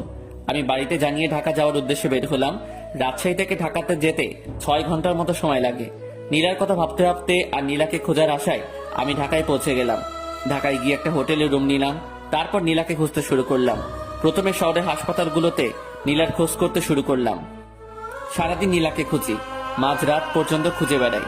আবার হোটেলে ফিরে আসি গভীর রাতে। নীলাকে কোথাও খুঁজে পাই না। রাতে বাসায় ফিরে ঘুম আসে না। নীলার কথা ভাবতে ভাবতে সকাল হয়ে যায়। এভাবে 1 মাসের মতো আমি নীলাকে খুঁজি কিন্তু পাই না। 1 মাস নিয়মিত ঘুম না পাড়ায় আমি একটু অসুস্থ হয়ে পড়লাম। আমি বাড়িতে ফিরে আসলাম। সবার কাছে নিজেকে অপরাধী মনে হয়। আমি সত্যি বড় অপরাধী। আমি নীলার সাথে অনেক অপরাধ করেছি। চাচা চাচির সামনে নিজের মুখ দেখাবো কিভাবে? ওদের একমাত্র মেয়ে, ওরা কত কষ্ট আছে। আমার ভীষণ কষ্ট হয়। যদি কাউকে দেখাতে পারতাম তাহলে সেই বুঝতো আমার ভেতরটা। রুমে শুয়ে আছি, এমন সময় আম্মু আসলো খাবার নিয়ে। ঢাকায় গিয়ে তো নিজের শরীরের অবস্থা একেবারে শেষ করে ফেলেছিস। শোন, যা হয়েছে সেটা তোর ভাগ্য ছিল। তুই দেখিস নীলা একদিন ঠিক ফিরে আসবে। আমি আম্মুকে জড়িয়ে ধরে কান্না করতে শুরু করলাম। আমার ভীষণ কষ্ট হয়, ভীষণ। আমি বুঝতে পারি, তোর দিকে তাকালেই আমি সবকিছু বুঝতে পারি। আম্মু, এখন কি করব আমি? সবকিছু ঠিক হয়ে যাবে, তুই একটু ধৈর্য ধর। তারপরে আম্মু আমাকে খাইয়ে দিল। আমি বসে বসে নীলার সেই দুষ্টুমিগুলো ভাবছি। কত কিছুই না করতো একটু ভালোবাসা পাওয়ার জন্য। আজ আমি ওকে আমার সব ভালোবাসা দিতে চাই, কিন্তু আজ ও নেই। ওদিকে নীলা এখন দুবাইয়ে। নীলা সেদিন রাতে বাড়ি থেকে বের হওয়ার পর কোথায় যাবে, কি করবে, এসব ভাবতে ভাবতে রাস্তা দিয়ে হাঁটছিল। নীলা তো এই মুখ নিয়ে বাসায় ফিরে যেতে পারবে না। নীলা রাস্তা দিয়ে যাওয়ার সময় একটা কারের সাথে ধাক্কা খায়। নীলার মাথায় ভীষণ আঘাত পায়। গভীর রাত্রে রাস্তায় কেউ ছিল না। কারের ড্রাইভারটি নীলাকে তুলে হসপিটালে নিয়ে যায়। কারের ড্রাইভারটির নাম সাইদ। সাইদ নীলাকে হসপিটালে নিয়ে যাওয়ায় নীলাকে হালকা চিকিৎসা দেয়। ডাক্তার বলেন রোগীর মাথায় ভীষণ আঘাত লেগেছে, একটা অপারেশন করাতে হবে। আর আমরা এই গুরুত্বপূর্ণ অপারেশনটি করতে পারবো না। রোগীকে উন্নত চিকিৎসার জন্য ঢাকায় নিয়ে গেলে ভালো হয়। আর অপারেশনটা যত তাড়াতাড়ি হবে রোগীর জন্য ততই ভালো। অপারেশনে যদি কোনো ত্রুটি হয় তাহলে রোগীর স্মৃতিশক্তি হারিয়ে যেতে পারে। এমন সময় সাইদ পড়ল ভীষণ বিপদে। সাইদ কি করবে, কিভাবে নীলার ভালো অপারেশন করাবে? সাইদ তার বাড়ির লোকজনের সঙ্গে কথা বলবে। সাইদ সহ ওদের পরিবারের সবাই প্রবাসে বসবাস করে, মানে দুবাইয়ে থাকে। সাইদ বাংলাদেশে বেড়াতে এসেছে। সাইদের বাড়ির লোকজন বলল মেয়েটিকে নিয়ে দুবাই চলে আয়, এখানে ওকে উন্নত চিকিৎসা দিলে ও খুব তাড়াতাড়ি সুস্থ হয়ে যাবে। সাইদ ডাক্তারের সঙ্গে কথা বলে নীলাকে দুবাই নিয়ে যাওয়ার ব্যবস্থা করলো। নীলা মাথায় ভীষণ আঘাত পাওয়ায় জ্ঞান হারিয়ে ফেলেছে। এখনো পর্যন্ত নীলা অজ্ঞান হয়ে আছে। ওখান থেকে নীলাকে দুবাইয়ে নিয়ে যেতে একদিন সময় লাগলো। তারপর নীলাকে দুবাইয়ের সবচেয়ে ভালো একটা হসপিটালে শিফট করা হলো। দুবাইয়ের ডাক্তাররা নীলার অপারেশন করতে শুরু করলো। মাথায় আঘাত, খুব গুরুত্বপূর্ণ একটা অপারেশন। অপারেশন করতে প্রায় 3 ঘন্টার মতো সময় লাগলো। ডাক্তার বলেছে অপারেশন সাকসেসফুল, কিন্তু নীলার জ্ঞান ফিরতে অনেক দেরি হবে। নীলা কোমায় চলে গেছে। এখান থেকে জ্ঞান ফিরতে কত সময় লাগবে তা বলা সম্ভব নয়, তবে ডাক্তারদের ধারণা মতে 2-3 মাস সময় লাগতে পারে। এদিকে 1 মাস পেরিয়ে গেছে। আমি নীলাকে শহরের আনাচে কানাচে খুঁজে বেড়াই। কেউ নীলার একটু খোঁজও দিতে পারে না। রাত দিন এক করে আমি নীলাকে খুঁজে বেড়াই। আশা একটাই, নীলাকে আমি একদিন ঠিক খুঁজে পাবো। আব্বু পুলিশকে জানিয়েছিল। পুলিশেরও নীলাকে অনেক খোঁজার ব্যবস্থা করেছে, কিন্তু তারাও ব্যর্থ। এইভাবে নীলাকে খুঁজতে খুঁজতে আর বুকে কষ্টের পাহাড় জমিয়ে থাকতে থাকতে আরো 2টা মাস কেটে গেল। আজ 3 মাস পেরিয়ে গেল, নীলার কোনো খবর নেই। আমি এখনো নীলাকে খুঁজে বেড়াই। একদিন লাঞ্চ করছি, এমন সময় আম্মু বলল, দেখ, নীলাকে তো অনেক খুঁজলি, কোথাও পেলি না। ভাগ্যে থাকলে একদিন নীলা ঠিক ফিরে আসবে। তার চেয়ে বরং তুই আবার ভার্সিটিতে যা, ক্লাস কর, তোর সময় কেটে যাবে। আচ্ছা আম্মু, কালকে থেকে ভার্সিটিতে যাব। ওদিকে 3 মাস পর নীলার জ্ঞান ফিরল। ডাক্তাররা আগে থেকে বলেছিল যে আজকে বিকেল 3টা-4টার মধ্যে নীলার জ্ঞান ফেরার সম্ভাবনা রয়েছে। তাই সাইদ সহ ওর আব্বু আম্মু ওরা হসপিটালে এসে বসে থাকে নীলার জ্ঞান ফেরার আশায়। নীলার জ্ঞান ফিরে এসে দেখলো সে একটা হসপিটালে। আশেপাশে লক্ষ্য করতে দেখলো 3 জন বসে আছে। আমি এখানে কেন? আপনি এখন দুবাইয়ে আছেন। 3 মাস আগে আমার কারের সঙ্গে আপনার অ্যাক্সিডেন্ট হয়, আর আপনাকে উন্নত চিকিৎসার জন্য দুবাইয়ে আনা হয়। নীলার আস্তে আস্তে সবকিছু মনে পড়ে গেল। সাইদের মা নীলাকে উদ্দেশ্য করে বলল, কি নাম তোমার? আমার নাম নীলা। তোমার কি বাসার কথা কিছু মনে পড়েছে? হ্যাঁ, আমার সবকিছু মনে পড়ছে। খুব ভালো, তুমি কোনো চিন্তা করো না, তোমাকে তোমার বাসায় পৌঁছে দেওয়া হবে। নীলা মুখ গোমরা করলো। কি তোমার বাসার কথা বলায় তুমি মন খারাপ করলে কেন? কি হয়েছে তোমার? সবকিছু আমাকে খুলে বলো। তারপরে নীলা সবকিছু খুলে বলল। বুঝলাম, ছেলেটি এত খারাপ, তোমাকে এভাবে কষ্ট দিল। না, ওকে খারাপ বলবেন না, যতই হোক ও আমার স্বামী। এত কিছুর পরও তুমি ওকে স্বামী বলছো? হাজার অপরাধ করলেও আমার স্বামী, আমি ওকে ভীষণ ভালোবাসি। তাহলে তুমি এখন তোমার স্বামীর কাছে ফিরে যাও, এটাই তোমার জন্য ভালো হবে। না, ও আমাকে মেনে নেবে না, কারণ আমি অনেক পিচ্ছি। ও পিচ্ছি মেয়েদের পছন্দ করে না। তাহলে তুমি এখন কি করবে? যেদিকে দু চোখ যায় চলে যাব, কিন্তু আমি ওর কাছে কখনোই ফিরে যাব না। আচ্ছা, আজ থেকে তুমি আমার বাসায় থাকবে। আমার কোনো মেয়ে নেই, তুমি আজ থেকে আমার বাড়ির মেয়ে। নীলা কাঁদতে কাঁদতে আন্টিকে জড়িয়ে ধরলো। আন্টি, তোমরা খুব ভালো, খুব ভালো। আচ্ছা, আমাকে আন্টি বলে ডাকবে না, আজ থেকে আমাকে আম্মু বলে ডাকবে, ঠিক আছে? ঠিক আছে আম্মু। আরো 7 দিন পর নীলা পুরোপুরি সুস্থ হওয়ায় নীলাকে সাইদের বাসায় নিয়ে যাওয়া হলো। নীলা এখন নতুন বাবা মা পেল। এদিকে আমি ভার্সিটিতে যাওয়া শুরু করেছি। ভার্সিটিতে গিয়ে নিয়মিত ক্লাস করি। নীলার স্মৃতি আঁকড়ে আজও নীলাকে খুঁজে বেড়াই। নীলা সেই রক্তমাখা ওড়নাটা এখনো আমার কাছে আছে। ওড়নাটা সব সময় আমার কাছে রাখি। সেই রক্তমাখা ওড়না, এখন তো আর রক্ত নেই, সাদা ওড়না, লাল লাল সব দাগ আছে। সাইদের বাবার একটা নিজস্ব কোম্পানি আছে। নীলা সব সময় বাড়িতে বসে থাকে, তাই নীলা ওর নতুন আম্মুকে অনেক বুঝিয়ে ওদের কোম্পানিতে যায়। ওখানে নীলাকে সবাই ম্যাডাম বলে সম্মান দেয়। নীলার এগুলো শুনতে খুব ভালো লাগে, তাই নীলা নিয়মিত অফিসে গিয়ে বসে থাকে। বসে বসে অফিসে বিভিন্ন কাগজপত্র সিরিয়াল করে। এইভাবে চলতে থাকে আমার এবং নীলার দুই দিকের দুই পৃথিবী। নীলার একদিন হঠাৎ খুব বমি হয়, আর সে মাথা ঘুরে পড়ে যায়। ডাক্তার নীলাকে চেক আপ করে বলে নীলা প্রেগনেন্ট। সেদিন রাতে আমাদের মিলন হয়, যার ফলে নীলা আজ প্রেগনেন্ট। নীলার বাচ্চাটিকে নষ্ট করে ফেলতে বলি, কিন্তু নীলা রাজি হয় না। নীলা মনে মনে ভীষণ খুশি। নীলা প্রেগনেন্ট এটা শুনে নীলা খুশি। মেয়েরা প্রেগনেন্টের কথা শুনলে এমনিতে অনেক খুশি হয়। নীলার আম্মু নীলাকে অনেক সেবা যত্ন করে। এদিকে আমার অনার্স 2য় বর্ষের পরীক্ষা শুরু হয়ে যায়। আমি ঠিক মতো পরীক্ষা দিই। পরীক্ষা শেষ হতে 2 মাসের মতো সময় লাগলো। দেখতে দেখতে আরো 4টা মাস কেটে গেল। আমি এখন অনার্স 3য় বর্ষে উঠে গেছি। সময় আমার কিছুতেই কাটে না। নীলার স্মৃতি আঁকড়ে এখনো বেঁচে আছি। ওদিকে নীলা প্রেগনেন্ট প্রায় 10 মাস হয়ে এসেছে। নীলাকে একটা হসপিটালে ভর্তি করানো হয়েছে। নীলা মা হতে চলেছে। নীলার মধ্যে এক অন্যরকম খুশি বিরাজ করছে। ডাক্তারের পরামর্শ অনুযায়ী দুপুরের দিকে নীলার সার্জারি করা হয়। আলহামদুলিল্লাহ, পুত্র সন্তান, মা ছেলে দুজনেই সুস্থ আছে। নীলা তার বাচ্চাকে পেয়ে অনেক খুশি। এদিকে আমি আজকে ভার্সিটিতে যাইনি। মনের মধ্যে কেমন যেন করছে। আসলে রক্তের টান থাকলে যেটা হয়, আজকে খুব শুধু নীলার কথা মনে পড়ছে। এভাবে চলতে চলতে আরো 3টা বছর কেটে যায়। আমার বিসিএস কমপ্লিট। আম্মু আব্বু আমাকে কোনো চাকরি বাকরি করতে দেয়নি। নিজেদের ব্যবসা সামলাতে হবে। নীলার কথা সবাই ভুলে গেছে, মানে সবাই মেনে নিয়েছে যে নীলা মারা গেছে। আম্মু আব্বু আমাকে আবার বিয়ে দিতে চেয়েছে, কিন্তু আমি বিয়ে করিনি। আসলে বিয়ে করার কোনো ইচ্ছাই নেই। নীলার স্মৃতি আঁকড়ে ধরে বেঁচে আছি, যদিও কাউকে বুঝতেই দেই না যে আমি আজও নীলাকে ভালোবাসি। এখন আমি অফিসে যাই, আব্বুর ব্যবসা সামলাই। আমাদের একটা ছোটখাটো কোম্পানি আছে। আব্বু এবং তার বন্ধু মিলে কোম্পানিটা চালায়। আমিও অফিসে গিয়ে অফিসিয়াল কিছু কাজ করি। রাতে ডিনার করছি, এমন সময় আম্মু বলল, তোর আবার বিয়ে দেবো, তোর জন্য মেয়ে খুঁজছি। দেখো আম্মু, এর আগে তোমাদের ইচ্ছায় বিয়ে করেছিলাম। এখন প্লিজ একটা রিকোয়েস্ট করছি, আমাকে আর বিয়ের কথা বলো না। আমি আর জীবনেও বিয়ে করব না। আমরা না এখন বুড়ো হয়ে যাচ্ছি, আমাদের কি নাতি নাতনির মুখ দেখার ইচ্ছে নেই? নাতি নাতির মুখ দেখার ইচ্ছা থাকলে তোমাদের মেয়েকে বিয়ে দাও। আমাকে কখনো বিয়ের কথা বলবেন না। আর কেউ কোনো কথা বলল না। আমি ডিনার শেষ করে রুমে গিয়ে শুয়ে পড়লাম। ওদিকে দুবাইয়ে নীলা কাটাচ্ছে অপূর্ণ এক জীবন। মানে নীলার ছেলে আছে কিন্তু স্বামী নেই। নীলার ছেলের নাম রেখেছে জিসান। ওর বয়স এখন 3 বছর। নীলাও এখন আমার কাছে ফিরে আসতে চায়, কিন্তু ভয় একটাই, আমি যদি নীলাকে মেনে না নেই। নীলা নিজের মা বাবাকে ছেড়ে চলে গেছে শুধু আমার জন্য। মেয়েটা তো অনেক কষ্ট সহ্য করে আজও টিকে আছে। জিসান তার আব্বুর ভালোবাসা থেকে বঞ্চিত। নীলা জিসানকে বুঝতে দেয় না যে তার আব্বু নেই। জিসান ওর আব্বুর কথা জিজ্ঞাসা করলে নীলা বলে, আমি তোর আব্বু, আমি তোর আম্মু।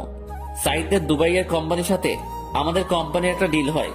2 কোম্পানি থেকে একটা মিটিং করার সিদ্ধান্ত হয়, আর মিটিংটা আমাদের দেশে হবে এটা নির্ধারণ করা হয়।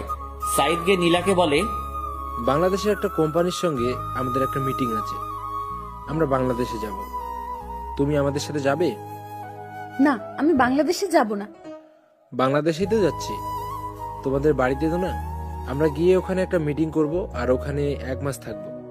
ভাবছি আব্বু আম্মু ওদেরকে নিয়ে যাব, তাই বলছি তুমিও আমাদের সাথে চলো। হ্যাঁ নীলা, তুমিও আমাদের সাথে যাবে। আমরা বাংলাদেশ থেকে ঘুরে আসি। আচ্ছা, তোমরা যখন বলছো তাহলে যাব। আচ্ছা ঠিক আছে, সামনের ফ্রাইডেতে আমাদের ফ্লাইট। তারপর শুক্রবারের ফ্লাইটে নীলা, জিসান, সাইদের আম্মু আব্বু সহ অফিসের কিছু লোকজন ওরা সবাই বাংলাদেশে চলে আসে। ওরা এসে একটা হোটেলে বুকিং হয়, আর মিটিংটা হবে আমাদের কোম্পানিতে। 2 দিন রেস্ট নেওয়ার পর আমাদের কোম্পানিতে সাইদের আব্বু, নীলা আর কোম্পানির লোকজন ওরা মিটিং করতে আসে। আমরা একটা প্রজেক্টের ডিল নিয়ে মিটিং করব। আমি আব্বু খুব তাড়াতাড়ি অফিসে চলে আসি। অফিসের আরো লোকজন নিয়ে আমরা মিটিং করার জন্য প্রস্তুতি নেই। মিটিং 10টায় শুরু হয়। 2 কোম্পানির প্রায় 20 জন নিয়ে মিটিং করা হয়। আমরা মিটিং শুরু করার আগেই সবার সাথে হ্যান্ডশেক করতে গেলাম। সবার সাথে হ্যান্ডশেক করছি আর নিজেদের নাম বলছি।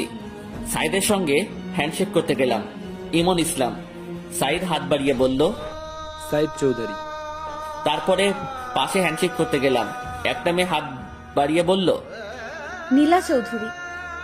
আমি নীলার মুখের দিকে তাকিয়ে থাকলাম। নিজের চোখ দিয়ে কি দেখছি বিশ্বাস করতে পারছি না। আমার চোখের সামনে নীলা দাঁড়িয়ে আছে, মুখ দিয়ে কোনো কথা বের হচ্ছে না, গলা শুকিয়ে আসছে। আমি কোনো রকম হ্যান্ডশেক করে আমার নাম বলে বসে পড়লাম। কিছুই বুঝতে পারছি না। আজ প্রায় 4 বছর পর নীলা আমার চোখের সামনে। আমি নীলার দিকে তাকাচ্ছি, কিন্তু নীলা আমার দিকে একবারও তাকাচ্ছে না। নীলার আগে যার সাথে হ্যান্ডশেক করলাম উনি বলল ওনার নাম সাইদ চৌধুরী, আর নীলা বলল ওর নাম নীলা চৌধুরী। কি আজব, নীলার মনে হয় ওনার সাথে বিয়ে হয়েছে। যাক, তাও খুশি হলাম। নীলা তো বিয়ে করে সুখে আছে। আজ আমি অনেক খুশি। তারপরে মিটিং এর দিকে মনোযোগ দিলাম। মন কিছুতেই বসছে না। আজকের মতো মিটিং শেষ হলো, কিন্তু সম্পূর্ণ ডিল নিয়ে আলোচনা করা হলো না। তাই কালকে আবার মিটিং করা হবে। আমি বাড়িতে গিয়ে সরাসরি রুমে চলে গেলাম। চোখ দিয়ে খুব জল ঝরছে। আজ আমি অনেক খুশি। আজ নীলাকে দেখলাম, তাও তো নীলা সুখে আছে। এটা দেখেই অনেক ভালো লাগছে। পরের দিন আমি খুব তাড়াতাড়ি অফিসে চলে গেলাম। এমন সময় সাইদের একটা ফোন আসলো। সাইদ একটু সাইডে গিয়ে ফোনটা রিসিভ করলো। নীলা আমাকে উদ্দেশ্য করে বলল, কেমন আছেন মিস্টার রিমন? হ্যাঁ ভালো আছি, আপনি? আমিও খুব ভালো আছি। তা আপনার বড় ওয়াইফ কেমন আছে? মানে? না, আপনার তো পিচ্চি পছন্দ হয় না, তাই বলছি আপনার বড় ওয়াইফ কেমন আছে? আমার কোনো বড় ওয়াইফ নেই। কেন, এখনো বিয়ে করেন নাই? না, কারো অপেক্ষায় ছিলাম।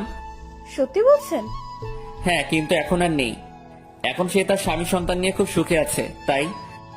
একদম তাই। তারপর আমি জিসানের সঙ্গে কিছুক্ষণ কথা বললাম। মিটিং এর সময় হয়ে গেছে, তাই জিসানকে নামিয়ে দিয়ে আমরা মিটিং করতে গেলাম। জিসানকে নীলা ওর ফোন দিয়ে পাশের একটা রুমে বসিয়ে দিল। জিসান সম্ভবত ফোনে গেম খেলছে। আমরা সবাই মিটিং করতে বসলাম। প্রজেক্ট নিয়ে বিভিন্ন আলাপ আলোচনা করলাম। মিটিং করা শেষে সাইদের কোম্পানির সঙ্গে আমাদের কোম্পানির খুব ভালো একটা বন্ধুত্ব হয়ে গেল। আমরা মিটিং শেষ করে সবাই একসাথে লাঞ্চ করলাম। শেষবারের মতো নীলার দিকে একবার তাকালাম। নীলা হয়তো আবার চলে যাবে দুবাইয়ে, তাই শেষবারের মতো আমি নীলার মুখের দিকে তাকিয়ে আছি। হঠাৎ নীলাও আমার দিকে তাকালো। আমি নীলার দিক থেকে চোখ সরিয়ে নিলাম। লাঞ্চ শেষে একটু রেস্ট নিয়ে ওরা সবাই চলে যেতে লাগলো। আমরা ওদেরকে একটু এগিয়ে দিতে গেলাম। হঠাৎ জিসান এসে আমার পা জড়িয়ে ধরলো। আমি জিসানকে কোলে তুলে নিলাম। একটু আদর করে জিসানকে নামিয়ে দিলাম। ওরা গিয়ে গাড়িতে উঠলো। নীলা গাড়ির গ্লাস খুলে আমার দিকে তাকালো। দেখলাম নীলার চোখ দিয়ে জল পড়ছে। আমার সাথে অনেকদিন পর দেখা হলো, তাই হয়তো বা কাঁদছে। এটা খানিকের কষ্ট, একটু পরে আবার ঠিক হয়ে যাবে। আমিও গাড়ি ড্রাইভ করে বাড়িতে চলে আসলাম। বাড়িতে এসে শাওয়ার নিলাম। রুমে বসে শুধু অফিসের কথাই ভাবছি। জিসানের মায়ায় পড়ে গেছি। জিসানকে আমার খুব আপন আপন লাগছে। ওদিকে নীলা হোটেলে গিয়ে ভীষণ কান্না শুরু করেছে।